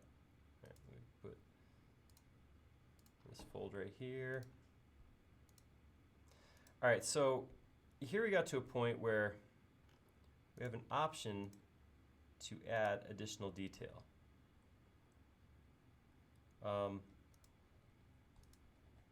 See here on the cuff of my jeans, there actually is a seam along here that I could go in and add that detail to. I'm not going to do it, but it doesn't mean it can't be done. Again, part of making a usable figure is keeping it somewhat, I was going to say as light as possible, but then that goes back to that whole editing my figure thing. So, but yeah, we want it light in polygon if possible. So going through and tracing things like stitches onto things, I've seen people who do it in their scale figures, but that can be a little much. It's good if it helps explain the pose. Right. Like why you're in a bike uniform. Yeah, sure. If there's specific reasoning for it, then again, not that I'm opposed to it, but you just want to be conscious of how much detail you go and put in to a figure. Again, it's not supposed to be like super detailed is not what we're looking for. We're not looking for high-res imagery here, but more, yeah, like you said, explaining how the person's standing is really what we're looking for. All right. I find legs to be incredibly boring, so that's why I'm not talking very much. Just sticks that stand there and hold you off the ground. Ooh, we got some excitement happening. I gotta fold. Nope. Man, this one comes out far. I might have to edit that back because that looks a little bit like I got a condition. There we go. Titus, that's a good point. How you pose your feet definitely makes a difference. I know I don't love my scale figure because one foot looks flat and the other looks like I'm a ballerina posing there. Yeah, it's weird to think that there's so much thought that has to go into this.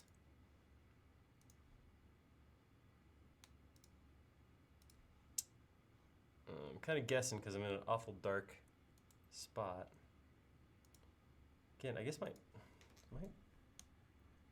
screen's just, there we go. Turn it up a little bit brighter. It looks like you guys on the stream actually have a better view of my my screen than I do.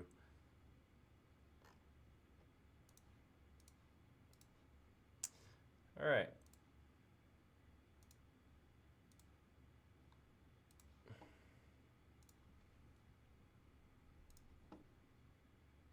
Coming in. See what happens when we close up these pants. Nothing. All right, obviously that was somewhat expected. Well, here's one of the reasons.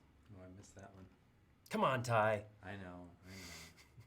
Coffee hasn't kicked in yet. Ooh, that's not good. Well, round two, I should say. Oh, okay. Morning Afternoon coffee. Morning coffee's already worn off. That makes sense. That was hours ago. Your pants are one, yeah. There you go. And then one more down here. Whoops, missed it.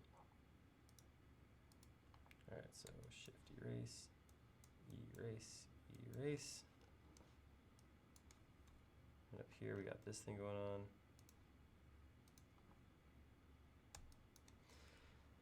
All right, that works. That's okay. It's okay. I'm not loving it. It's okay though. It's gonna work for right now. All right, so like Ty was just saying, feet are, or Titus, or somebody, and Ty, multiple people called this out. Line view, so I'm gonna stare straight at it. That feet are a big piece of what we do here. So a lot of times when I'm working on a scale figure like this, the most of the image is good. Most of this is great, but the feet will be, excuse me, not perfect. These aren't perfect. So if I drew a horizontal line across here, there's a significant difference in where my toes are at. You can see here, that needs to be down there. Fortunately, like I said, we don't have to stick to the photo, so we can actually make changes now. The other thing is how your feet face. So if we look at Mark's, like I said, it's not absolutely perfect, but man, that's pretty close. So what we're gonna want to do is kind of make some adjustments here so my feet are closer to being flat like that. So I'm gonna come in here and I'm gonna do this shoe. These are my shop shoes. These are the shoes I wear to go out and work in the garage. They are ugly. And they're gray, and there's really just not good things. But hey, pretty soon they'll be whatever kind of shoe I want because we're in charge of our own design at this point. I'm just gonna go like this. I'm gonna make this kind of come up like that, and then get a heel back here also. All right. So I'm gonna go ahead and start by tracing out this foot. And feet are another place I should point out. Some people go in and they'll trace in shoelaces and put as much. I don't know if you remember Stacy from last release had her red cons on, and I think she had just about every single detail in her. They're good looking shoes. Lazan had a lot of detail. Lazan had With paintbrushes her, and paintbrushes. Yeah, our faux painter. gosh, I guess the dudes are just lacking in detail. Yeah. Come on, guys. All right, so that's just tracing what's there. What I can do, because we're in SketchUp, I can actually grab this right here, and I can bring it down. I'm just gonna lock it to the, not, oh, there we go. And I'm just gonna bring it down to about there. That's why we call you lefty. That's right. Now I do walk in circles now, but all right. So now I'm going to come in, and this is where I'm going to maybe add some additional lines, something like this.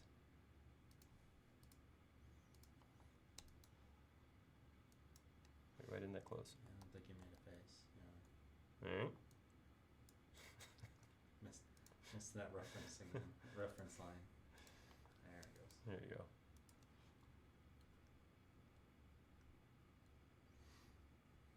All right, I'm feeling okay about that. I might come in and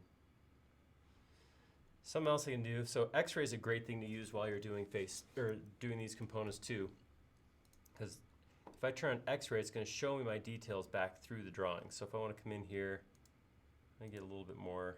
This one crease by itself looks a little odd, so I'm going to come in here and just trace that together.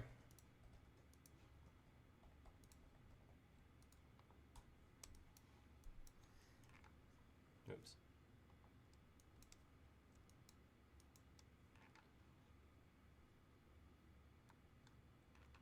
All right.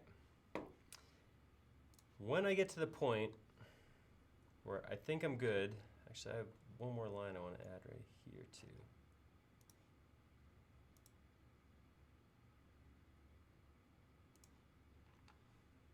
Okay, once I'm good, I got that all in there. You're gonna save. Oh man. All right, I'm gonna stand him up and then I'll save. That's my deal. All right, so there we go. Now we got that standing up. I'm not gonna delete this just yet. I'm gonna slide this over here.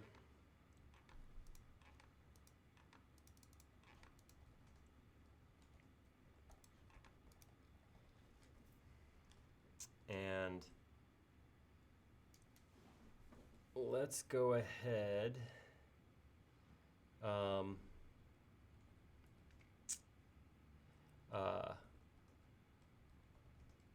So yeah, I'm sorry. So a couple people are asking about this. We'll just do quick diversion as normal.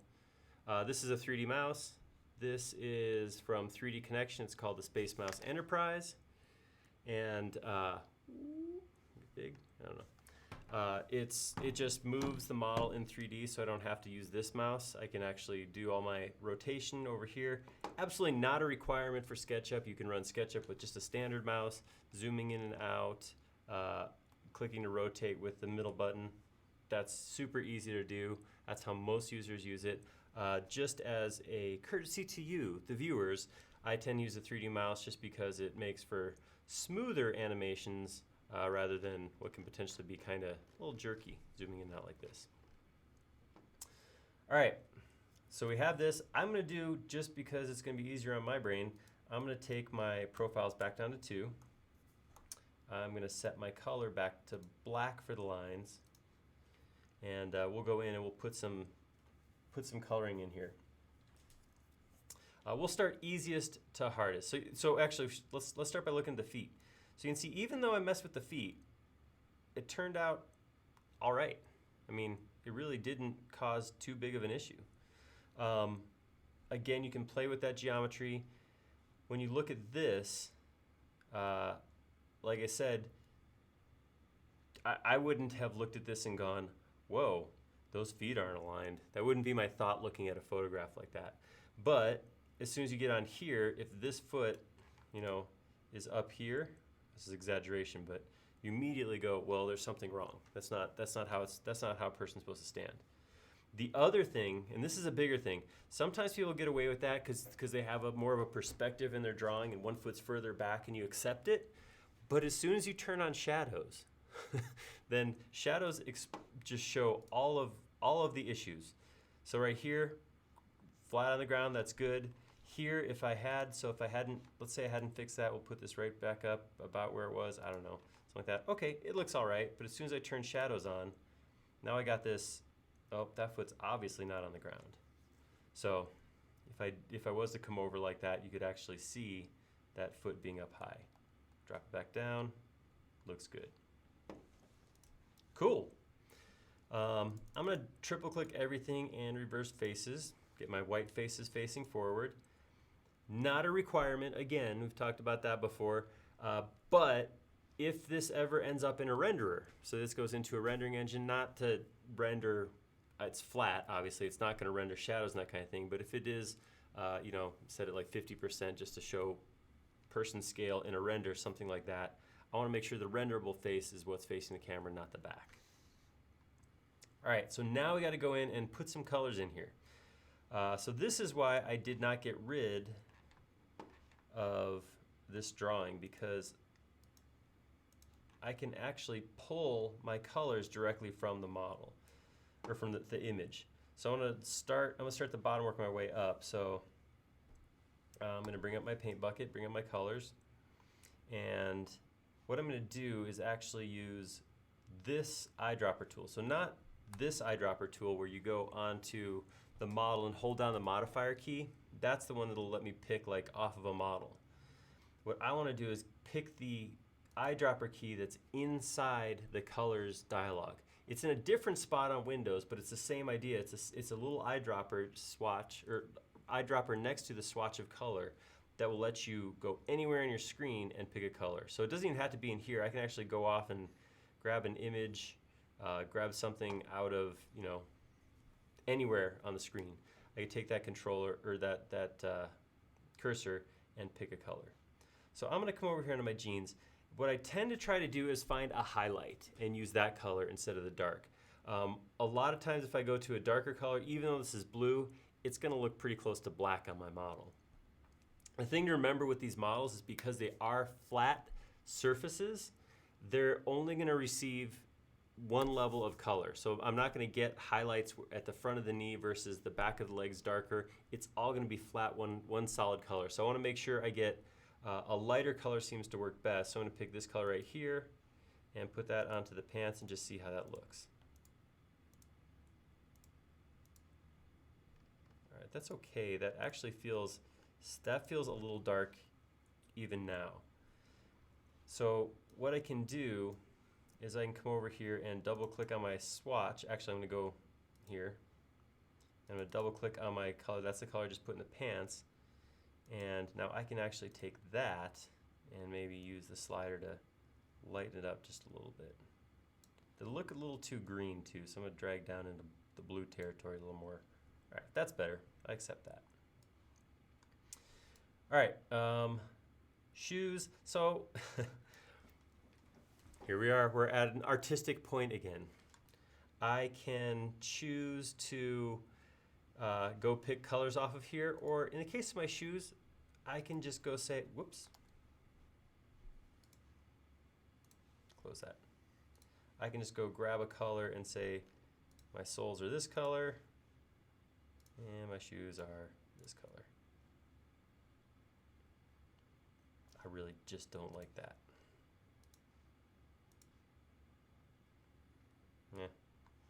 Darker, darker. That's better. So like, It's okay. It's acceptable. It's passable for now. And that's another point Lawrence is pointing out. One of the things we do, I don't know if you guys have seen this before, but on social media, a lot of times for holidays and that sort of thing, we'll take our current scale figure, put him in a different outfit, something like that. A lot of that ends up being sometimes just drawn from scratch. So that can actually happen. So if I wanted to put big red clown shoes, I could actually just go ahead and draw them right over the top right now. Titus asked a question, which I think would be a good one to look at here. How can you save colors there in the rows down below there, and then also how can you clear those out of your color selections on the bottom? That's an excellent question.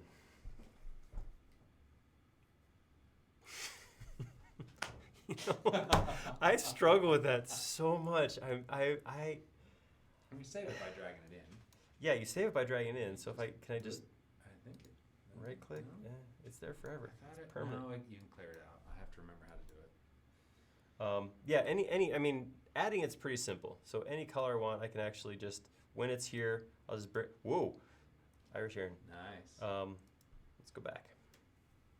So I can actually, anytime a color's here, I can just pull it in and keep that as part of these swatches. I don't know off the top of my head how to clear them out though. Dave's suggestion is to drag a gray swatch on top of it. See? Solutions. That's what we're all about here, is solutions. So if I was to say, okay, pick this color, go. Won't let me, Dave. It just adds another one. It's a solid trick though. There, I can space them out that way.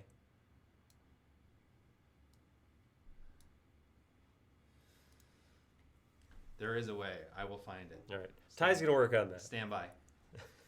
All right. So one of the most difficult colors to do is skin. And there's a couple reasons for that. One is, again, well, I mean, there's obviously a million shades of human skin, right? So it's all over. It could be any color. Mark looks okay. He's a Caucasian gentleman. He has this color of skin. But if you look over here in the swatches, this is actually the color that's applied. If you look at it as it's on its own right here, it actually is a little more beige, a little darker than what you see right here. Because, remember, SketchUp has that universal light. Face Me's are especially affected by that. As a default, in the default lighting scheme inside of SketchUp, the camera is the light source. So I'll come over here and make this. So when I look right at this, see how this is white and this over here isn't white? And if I spin around like this square becomes white, and over here, okay, it's darker, but as I come around, whatever face is facing towards me is lit up. Your face lights up my SketchUp world. That is especially true for Face Me's because they're always facing towards the camera. So no matter how I spin this, Mark is going to get the most light possible no matter where he is in the model. So what that means is even though his color is a little darker, he's going to get it so you can see real clearly right there. See that color versus that color? He's going to get that light, or that color, but flooded with light. So you want to be conscious when you pick the color because it is going to look different than it looks right now.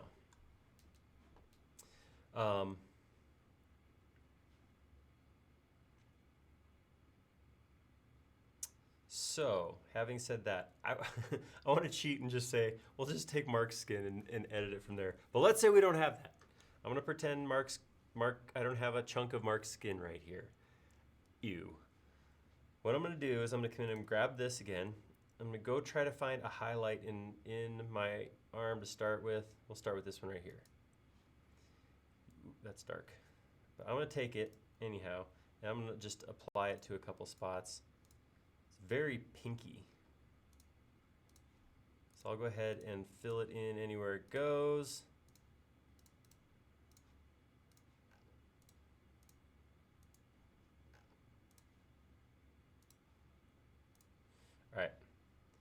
so that's like too much time in the sun, Aaron. I'm gonna align That's myself too to much the time? too much time in the sun. Align view, so I'm looking straight on right now. Again, just I'm looking directly at it. So this is, again, 100% light is hitting this right now. What I can do now is double click, there I am, I'm in here again, and go back to my color editor, and I can try just sliding. I find that for my own skin tone, there's a fine line between sunburnt and jaundice. Like, it just seems to really quickly flip over to like, ooh, that's probably too pale. You should probably get outside more often, and ooh, you were outside way too much. So there's this nice little window where it's like, okay, that's a pleasing color, a pleasing shade. That's not too far off of marks now either. All right, so I'm gonna close that. That looks good. I got a couple other colors to throw in here.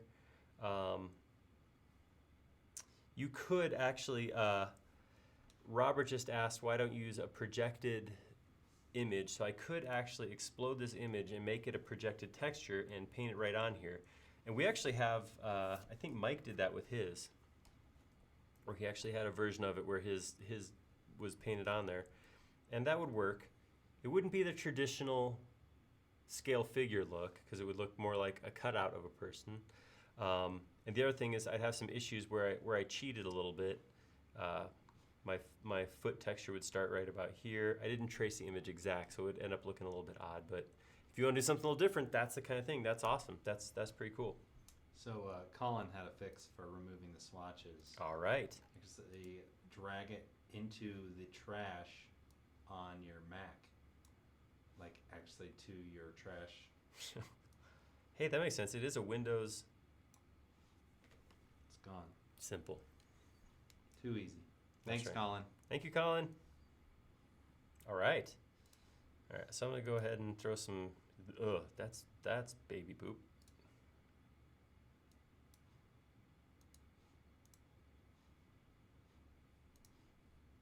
I can actually draw the real colors there. I'm gonna try to just stick with some standard colors here. All right. Silver here. So another thing that I tend to do, I don't know, I mean, I'll throw this out, other people weigh in. I don't use black very often. I tend to use the dark grays, this tungsten iron steel kind of thing right here instead of full licorice black, because one of the problems with black is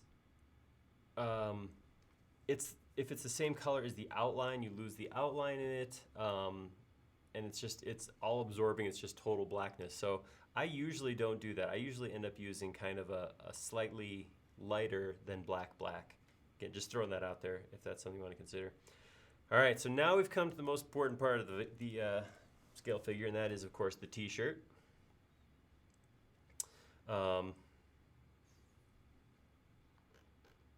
Yeah, I'm not going to go with maroon. We got to do something else.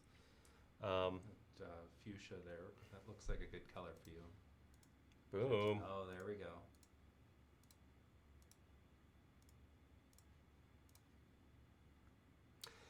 What do you guys think? Let's throw this out to people outside of this room. What should I... So, you know what? And every once in a while, I wear a shirt with some graphics on it. What should we stick on here? I mean, this arms are crossed, but there's some room here to put something on here. We could make it a SketchUp shirt. That's all right. That's not great, but what should we? How should I do my shirt? Let's hear some ideas. There's just a SketchUp red shirt. Maybe a nice Trimble blue. Maybe not. All right, so we got a vote for my current shirt. Bucket head. Yeah. Bucket head. Yeah, what you guys got Well, mull over that. Give me some ideas as you do that, because I want to throw out some more. Oh, I like Dave's idea. Oh, I don't know. I just don't know if I can do tie dye. I got opinions. All right, so something else. Go ahead and keep throwing ideas out on the shirt, because Grab a texture. we could do that. So something just to throw out again, some cool stuff I've seen people do in their shirts or in their. Oh, let me pause and reset. Let's save with that. There we go. All right. One thing I've seen people do on their scale figures, was that so hard, is a shirt on a shirt, shirtception, is actually put in a little bit of shading.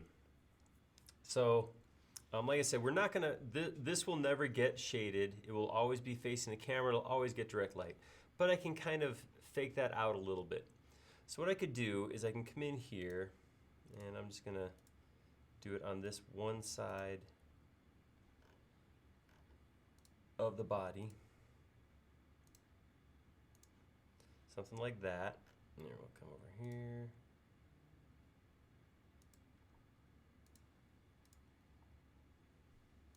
Maybe this will actually just have a little bit. So I come up with a color kind of something like this. And then what I'll do is I'll grab my current color and I'll duplicate it. And I'm going to take that color now and apply that to these new shapes I just made. Now, I can edit it and come here and make it a little darker.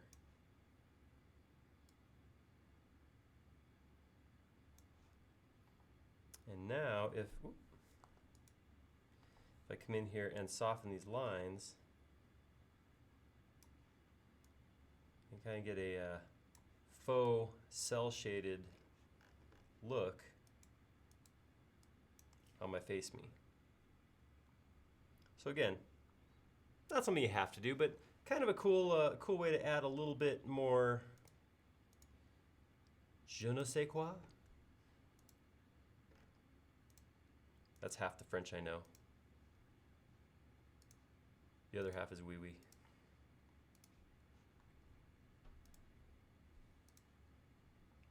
So come in here.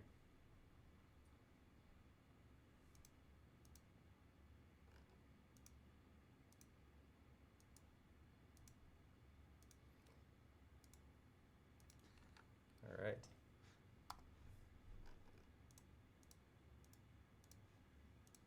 So we're gonna come up with more stuff to do because it's too quick. All right, we've got some good ones coming in. Awesome. Someone suggested that we just put the word save on it. The SketchUp logo pattern. I like that. As an array on the red shirt. That's good. Joystick. The South Park Kids. I really like Robert's idea here. If we go with the Emperor's New Clothes edition. Ooh. I don't get paid enough for that one. SketchUp logos, plaid, shirt on a shirt.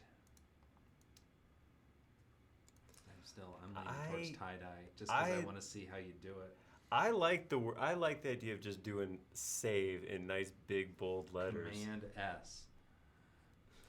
Yeah. Command S. Yeah, that would actually be it. Like just a command sign and then S. Sign and Ooh, S. Yeah. I think not only do I like that as just in general, I feel like I have to get that as a shirt, just as a shirt to have.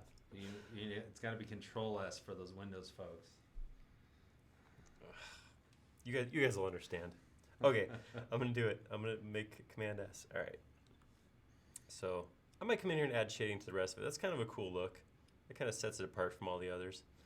But let's do that. Let's. I wonder if there's a command. Because my inkling, I would think to do would be to come in here, but I don't know how to type a command. So clear that out. Go to, let's see, it's in Mac on your keyboard settings. Hang on. Research that real quick. I can do this All right. for you. I'll ping it to you. Keyboard special commands. All right, we're getting pushback and saying that we should just have the word save. So, all right, I will go with save. Let's see. Let's pick a font here.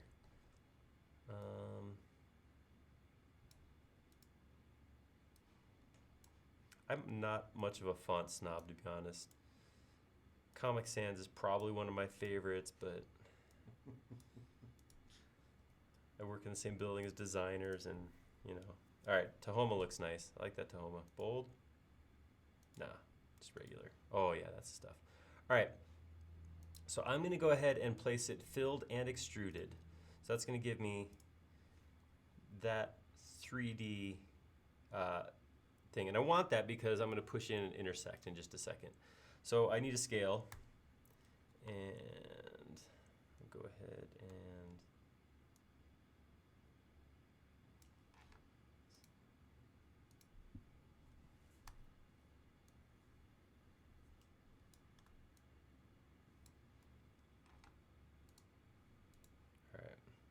so I'm going to start by just, this is going to be this simple at first. We're just going to take this, ram this, whoa, green axes. Oh, when you place 3D text, if you place it on a surface, it glues to it. Every time, this gets me, I've been doing this for years, every time. You do have to right click and say unglue. So right now, I can't move it through the chest because it's stuck to that plane. I have to right click, unglue, and now I can move it on the green axes into the chest. Still, it's been years that I've been struggling with that. All right, I'm gonna take this surface now, just this piece right here, right click, intersect face with model. All right. And now it probably makes sense just to throw white.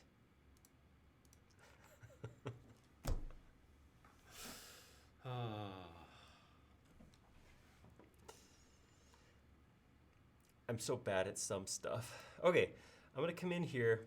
Obviously, text on a shirt works if you're, doing this. As soon as you start going like this, it's gonna start deforming.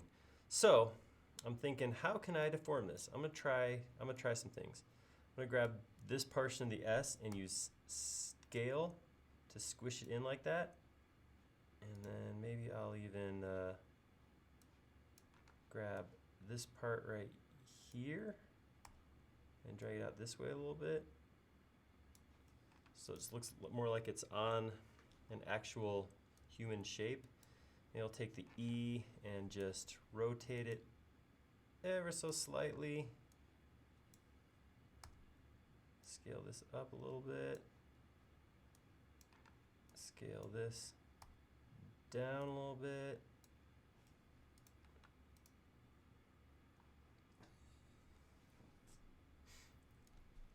I love this. This is good. I'll take the A. Just trying to distort it so it looks like it's actually on a piece of fabric. So I love this question. Who'd win in a SketchUp duel, Aaron or Liam Keating? Ooh. And the answer is Come to base camp and watch the SketchUp shootout and get the two of them to compete. I am all for finding out. I've seen Liam's work and it's awesome. If you guys haven't seen Liam's work, you need to go. You got to check it out. Robots versus Dinosaurs. Awesome work. He just does incredible stuff. I don't think I could sit here and say that anything I've modeled is as cool as the things that he's modeled because they're awesome. I might have him on speed though. I don't know how fast Liam models because I've never actually seen it. In fact, I've never seen Liam model anything. That's the really hard part about the shootout. I know from experience. It is. When you have everyone staring at you and it's a speed competition. For those of you who are unaware, at our user conference every year, Basecamp, which we tend to talk about a lot because we're all super excited and want Basecamp time to be here now. But one of the things we do is during the party, we do this thing called the shootout. And what happens at the shootout is two people go up on stage, so you're in front of a bunch of people, and you sit down at a computer that's not yours. This is somebody else's computer, a generic computer, with a mouse that you haven't used before, no shortcuts of your own, straight up default installation, and you get handed a prompt. Model a whatever, Eiffel Tower. And the other person next to you gets a different thing, and then go. And you have to start modeling. And you model until the audience yells out what your thing is. So whoever, you get Eiffel Tower first, you win. But man, some of the things sound so. Lamp was one of them. It's always on the list. Lamp, right? You draw a profile, do a follow me, you got a lamp. You could even do it with some push pulls. Pretty easy to do. But as soon as you're standing in front of 60, 80 people who are all yelling things, it can be, maybe they just yell things at me, but it's. I got booed on stage in Steamboat. That was rough. Yeah. That's harsh, man. Yeah. What did you get booed for? What did you make? I was on your team. We were trying that's right. to make I'm still upset about that. No, I'm just kidding. I was trying to make the water transparent in a swimming pool, and it was in Shop. And we had just announced That's right. Shop just SketchUp for Web. We had just announced it and hadn't really played with it, and so I didn't know where all of the fun little tools were to modify materials. The nested menu. And it was that was a rough day. Booed. That's rough, man. Not that scarred me forever 5 years ago. Totally not holding on to that one, huh, Ty? 3 years. I guess 3 years now. All right, sounds like you're ready to get back on it. I didn't see you on stage last year. I was not on stage last year. I was I don't know where I was last year. There was a lot happening. Someone said I've never been to Basecamp. Pitch me. I included the link up above. It is the place to go and learn SketchUp. It is a whole bunch of SketchUp experts and enthusiasts, and just coming and learning everything about SketchUp. Everything from, this is the first time I've ever opened it, to how to do advanced renderings and things like that in SketchUp. So it is the place to go to learn more about SketchUp. Dave was there. Karsten was there. I want to oversell it, but if you like SketchUp, it may be the best thing you could possibly do with a week of your year. And it's in Vancouver, British Columbia this year, so beautiful scenery. Should be a pretty good time. That's right. I'm going to actually head up, and a group of us are doing a site visit, so if anybody has any thoughts on what we should do while in town, in addition to the working part, let me know, because we're definitely excited. I can't wait. I mean, I said it is legitimately one of my favorite times of the year. So Titus, I agree. Hungary is a bit of a drive to get to Vancouver, but you will not be the furthest person if you come from Hungary. So we've got people coming from all over the world that come to Basecamp every year. It is a great time. Dave, I suppose you can come this year. Yeah, and that's just to throw that out there too. If you come to Basecamp, it is a handful of us are available to help you out. I'll be doing a couple of classes. Ty will be in our Knowledge Cafe answering questions. Some of the other people we've seen on here before, people like Tyson and Eric from campus will be leading classes. Josh will be there, and we'll all be talking and showing SketchUp. But in addition to us, we're going to bring in like 75 SketchUp professionals. And these are people who are SketchUp trainers teaching the basics of SketchUp. These are practicing professionals, architects, designers, people who use SketchUp every day, showing how they use it, what they do. Like I said, it's an amazing spot to go learn SketchUp if you don't know it, and if you do know it, it's an awesome way to take your skills to the next level, or possibly, if you're up for it, sharing what you do with the rest of the world. Because, like I said, it's a great place not just to learn what other people are doing, but share what you're doing and just kind of be part of this community. How do we do? Was that a good? That was a good You pitch. feel compelled? We've got the SketchUp sages are there, so hopefully you all go to the forum and familiar with our forum, and we invite the sages to come out, and they love to help people there and answer questions and geek out about SketchUp for hours on end into the wee hours of the night. Days straight. And then if you go to that link that I pasted in there, we are offering early bird pricing right now, so you can actually get a discount ticket right now.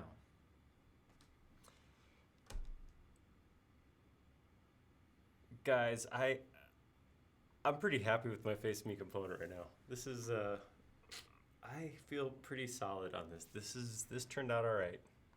All right, go away, you. I'm pretty happy. I like this. This is pretty cool. So at this point, what's next? So we do have to make it a component. So I'm gonna triple click. I just love that. I agree. Somebody just mentioned that. Titus says you have to make that kind of shirt for Basecamp. One way or another, I'm gonna have a red shirt that says "Save" on it. That I promise you this, because that's just too cool not to. How could you not have this? Okay. I'm gonna make this, or how could I not have this? It's wearing my shame right up front where everybody can see it. All right, I'm gonna go ahead and grab this and make it a component. All right, I'm gonna call this Aaron. I'm gonna put a description.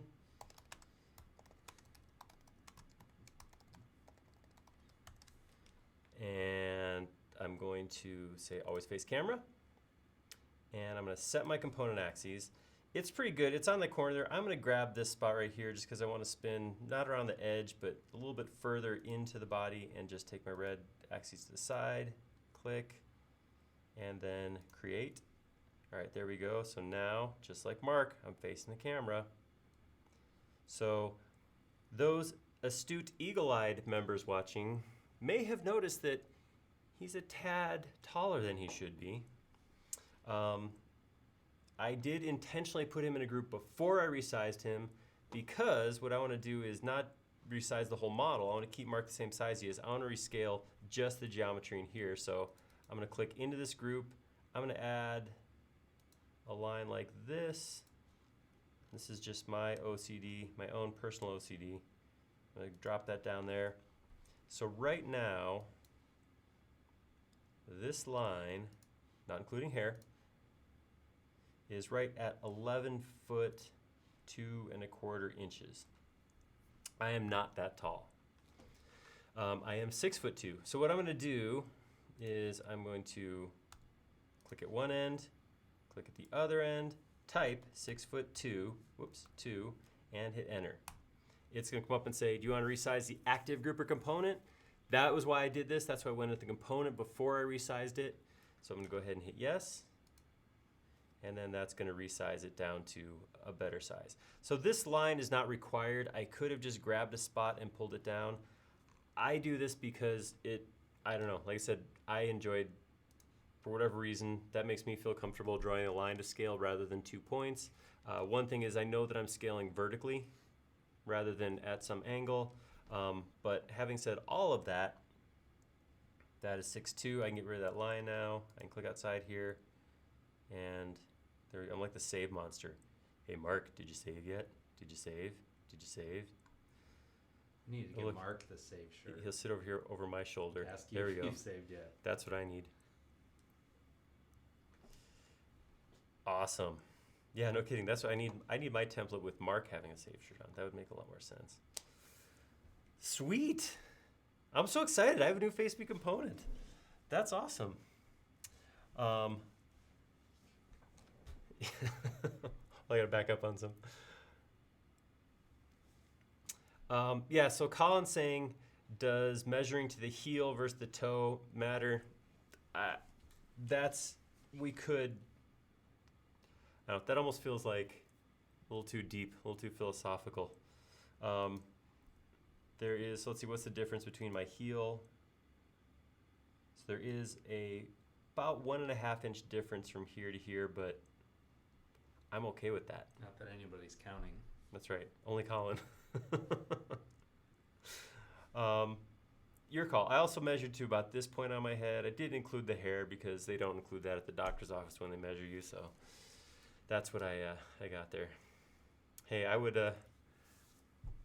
accept that, Karsten. I'm not in charge of those kinds of decisions, though.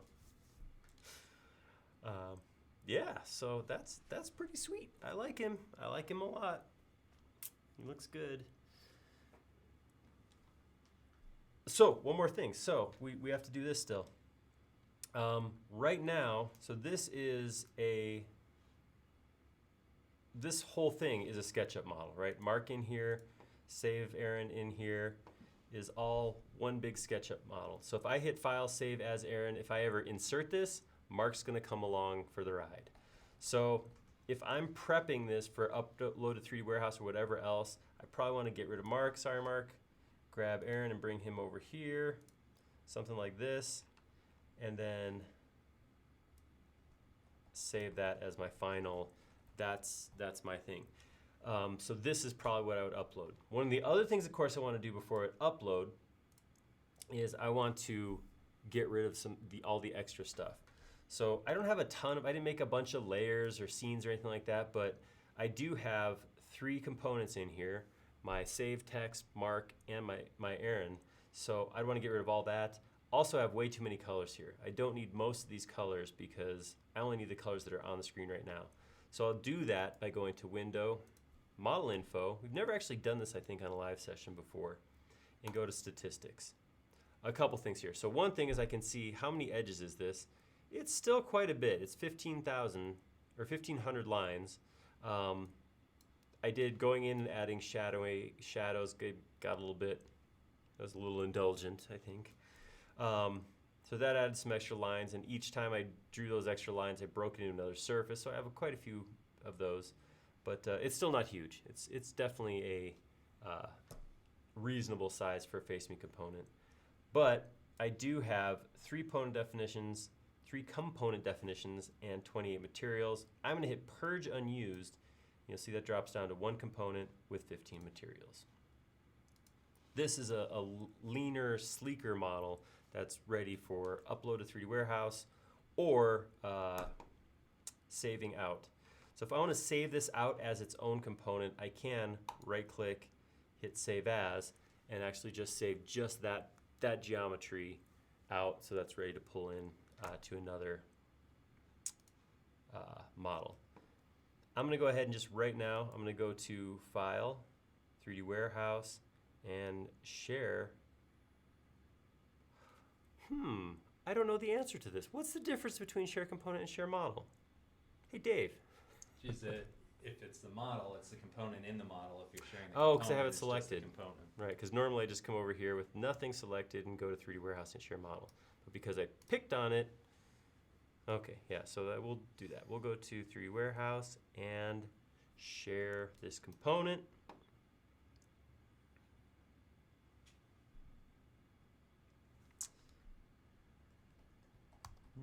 New Aaron.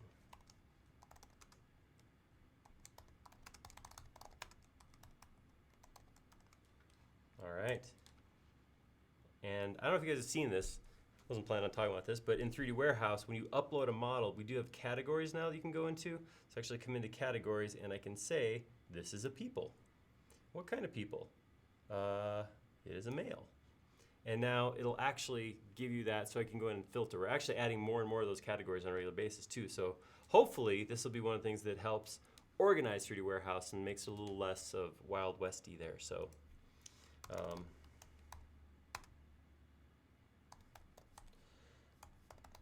during our Friday afternoon live modeling session. All right. And I will go ahead and upload that. Boom. All right. So here's let's see who can download it first and post it onto the forum in the topic I made. You win absolutely nothing. Go. It's processing still. But yeah, so that is how a Face Me component is made. So hopefully everybody out there is now motivated to spend their weekend creating the perfect Face Me component. And I'll actually throw that out too. What I would love to see you guys do, and we know it's not an official contest or anything like that, but I want to keep trying to motivate you guys to model, is go get your, there he is. There's Aaron up on the warehouse. Is not just download this excellent looking Face Me component, but create your own and put it into our forum. So on that same topic that I had up here before, right here, live modeling my new scale figure. Get yours made and post it in here. Let's see how many people we can have. We have something like 140 something people watching right now. So I would love to see, if you're not watching it live, that's cool. If you pick up on this later on and you're watching in the future, sorry everybody who's live, I'm talking to people come after you. You in the future, if you see this, get your figure modeled and get it up on the forum also. There, Dave shared it. Now you don't have to go to the warehouse, you can just go download it. All right, well done Dave, I'll give you a heart for that. But yeah, let's see if we can make this forum topic just a list of 3D Warehouse scale figures. Let's just get a bunch of them in there. That'd be awesome. So, of course, the fastest person to post something on the forum was Dave. I mean, it's like saying water's wet, right? Awesome. Yeah, we better see. I'm expecting yours to be the sexiest, Lawrence. So that, I mean, we're kind of at the point where the model, I've never finished a model in 2 hours before. This is kind of weird. I feel weird, like I did something wrong.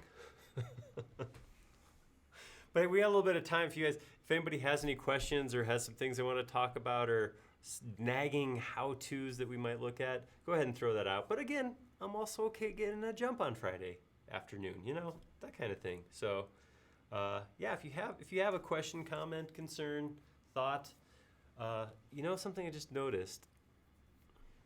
This is just a nice, very even brown color. We don't have a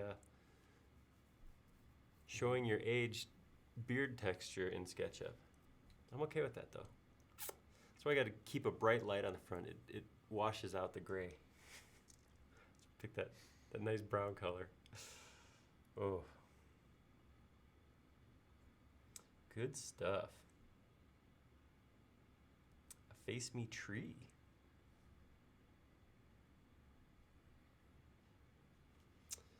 Oh, yes. That is absolutely a good point. So one of the things that happens, I'm gonna show that, Dave. I'm gonna take this and I'm going to save as, I'm gonna call this Aaron Component. I hit my head on this many, many years ago and it just about killed me. So what I just, oh dear, these guys are still out here. All right, we're done with you. Get lost, you freaks. Creeping around in the background like that. All right, so what we got over here is, I want to show you how this works. I'm going to go ahead and close this. This is saved. This is new Aaron. So if I Let me get rid of my backup file, 'cause I don't want that to be in the way. So I have two files out here. I have new Aaron and Aaron component. So this was the file I saved in SketchUp. This was the one I right-clicked on the component and hit Save As. If I double-click on new Aaron right now, it opens up my SketchUp file, and this right here is my Aaron component. Everybody, that makes sense? Everybody's got that. If I open up my Aaron component, what happens is, well, it shows up in a weird view. What's going on? Whoa, okay. I'm here at raw geometry right now. This is no longer a face me component. When you open a component, you actually immediately go inside the container of that component. So I'm not looking at a face me component now. I'm looking at the geometry that was inside of the container. So it's worth mentioning because component files are just SKP files. There's nothing special about them. It's not like a .SketchUp component file or anything like that. It's just an SKP file that gets put out there. But when you open it, you immediately go into that first level of wrapper. But none of this is a bad thing, because what you can do, if I say start a new file right here, if I wanted to place that, let's do it two ways. I'll go to File and I will say Import, and I'm going to import my Aaron component, and I get him on the cursor, I place it, and it behaves just like that. If I go to File, Import my new Aaron drawing, so import that SKP file, I get something similar but not exactly the same. See that big box around Aaron right there? If I come in here, what he's got is Aaron component and origin of the model that I just imported. So by importing that whole thing, I'm importing extra geometry. So there's Aaron component import, Aaron SKP import, and let's go a little bit further. Let's go hop on a 3D warehouse and download this directly into my model.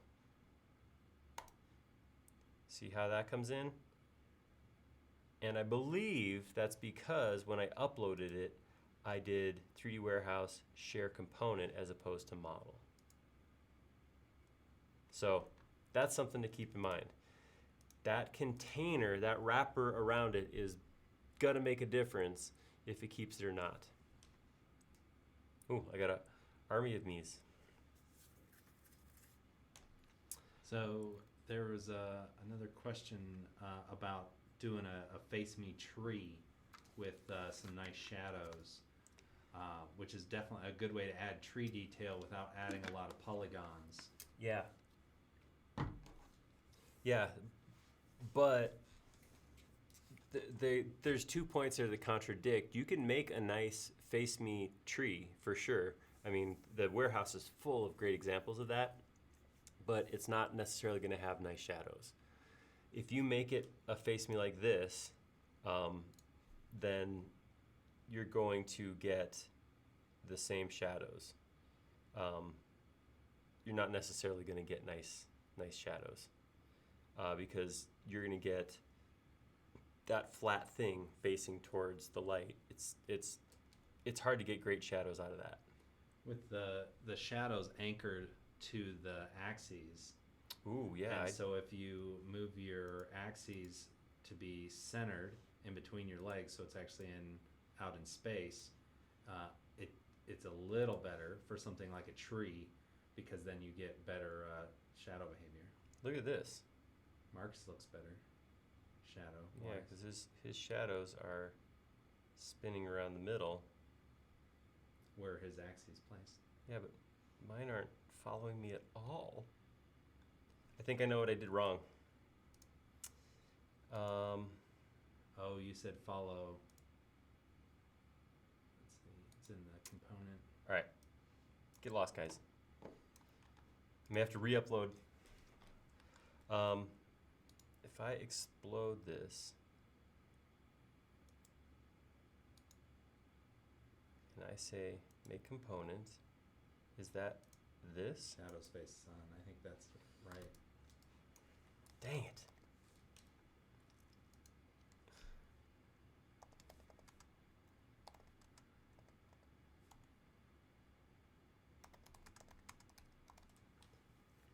All right. And yeah, let's.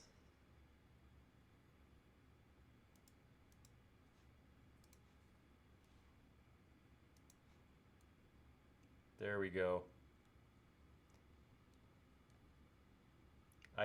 I failed to question something. You're not on center too.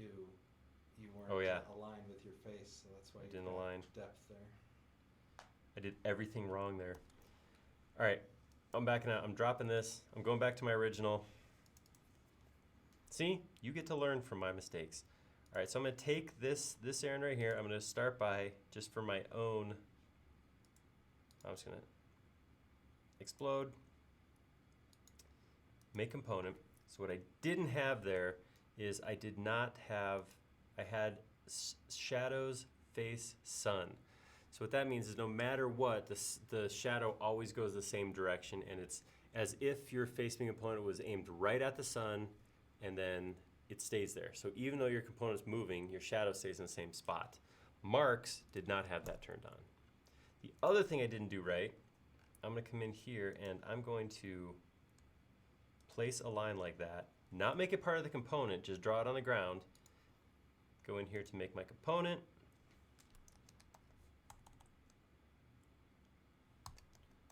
Newer, better Aaron.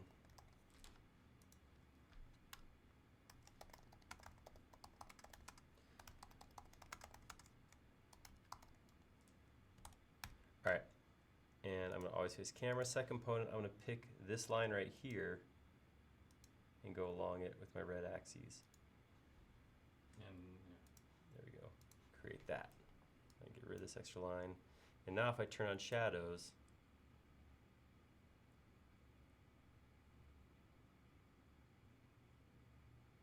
and if you do that with your tree model, your shadow will be better.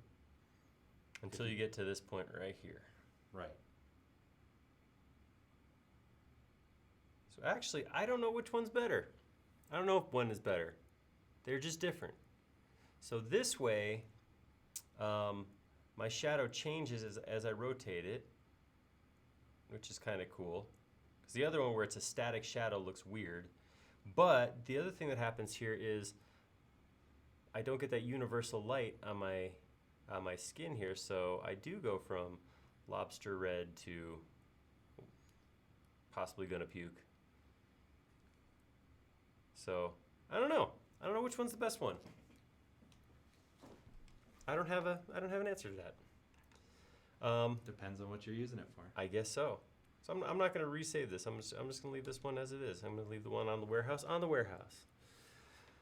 Bruce asked the question about why we don't add face and ear detail. We talked about that earlier, but he might have joined in a little bit later. Yeah, really, it was kind of a thing from very early on in SketchUp. The models were in there, like, again, just to hold on, just to display scale, how big is something. And they weren't ever intended to be specific people. They were just supposed to be kind of human avatars, just kind of entourage in the model. So that's why they never actually got facial features.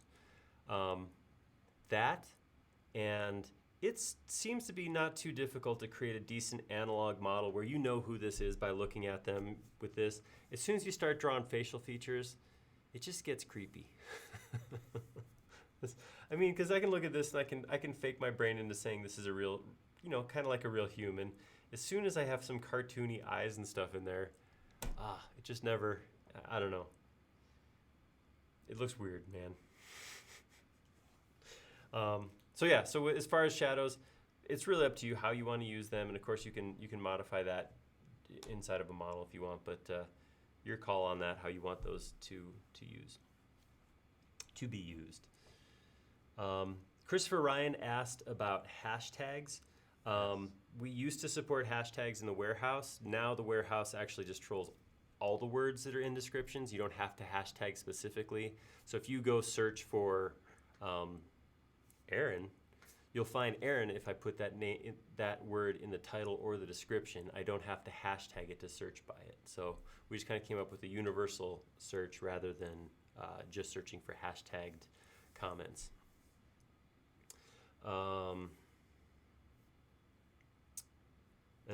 day of 1,000 errands. Well, that's a whole lot of errands.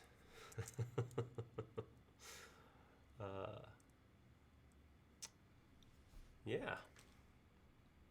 Yeah, eyes do make it creepy. Yeah, I see that I got some updates over here in the forum.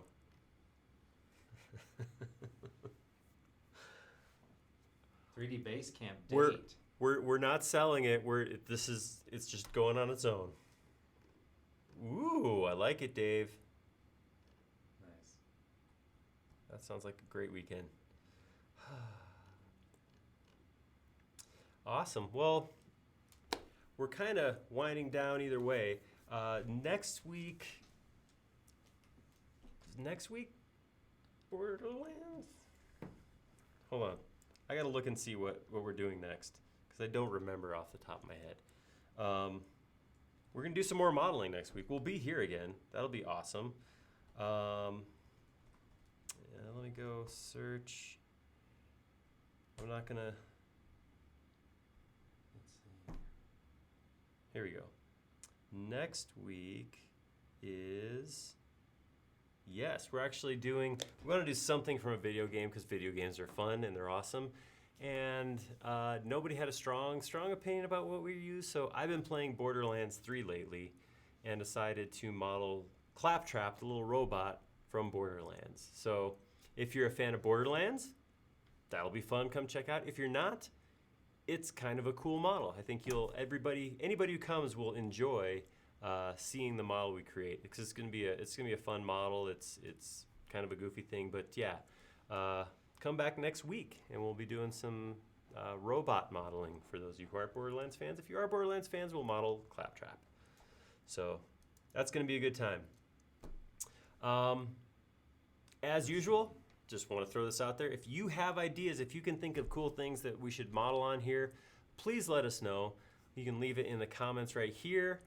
You can message us on social media. You can go into the forum. There's several streams actually going right now. Any of those, if you just type in what you would like to see modeled, we add that all to lists. My one request would be, try to find that sweet spot between a generic name of a thing and an exact part number, because that's really where I excel. We've had some people ask for some things where I did Google searches on them and could not find what the name even meant. So if you're coming up with a part number and want me to model an AO75, odds are against it. If you come back and say something like, hey, model a exploded view of a transmission. See, now that's more like something that we may pick up and do. Actually, I like that. I'm going to put that on the list. So we're there. We're at the end. We're done. We're, like I said, we're a little ahead of schedule, but that's okay. You guys can have a little extra time this weekend. As always, thank you so very much. Thank you, Ty. Thank you for helping out. Appreciate happy to help. The assistance. And thank you guys all for watching. I always say this. If it wasn't for you, I'd just be sitting here modeling alone. So that's a plus. But really appreciate all your input, assistance, and as always, just thank you. So we'll leave the stream running for a little bit. So if you do have ideas, thoughts, whatever you want, go ahead, type them in there. We do keep track of those requests. Otherwise, I will see you all next week, right back here, noon Mountain Time. Whatever that is, your time. I can't say that because you guys are everywhere, which again is awesome. Also awesome. A lot of awesome. But yeah, we will see you guys next week. Thank you very much.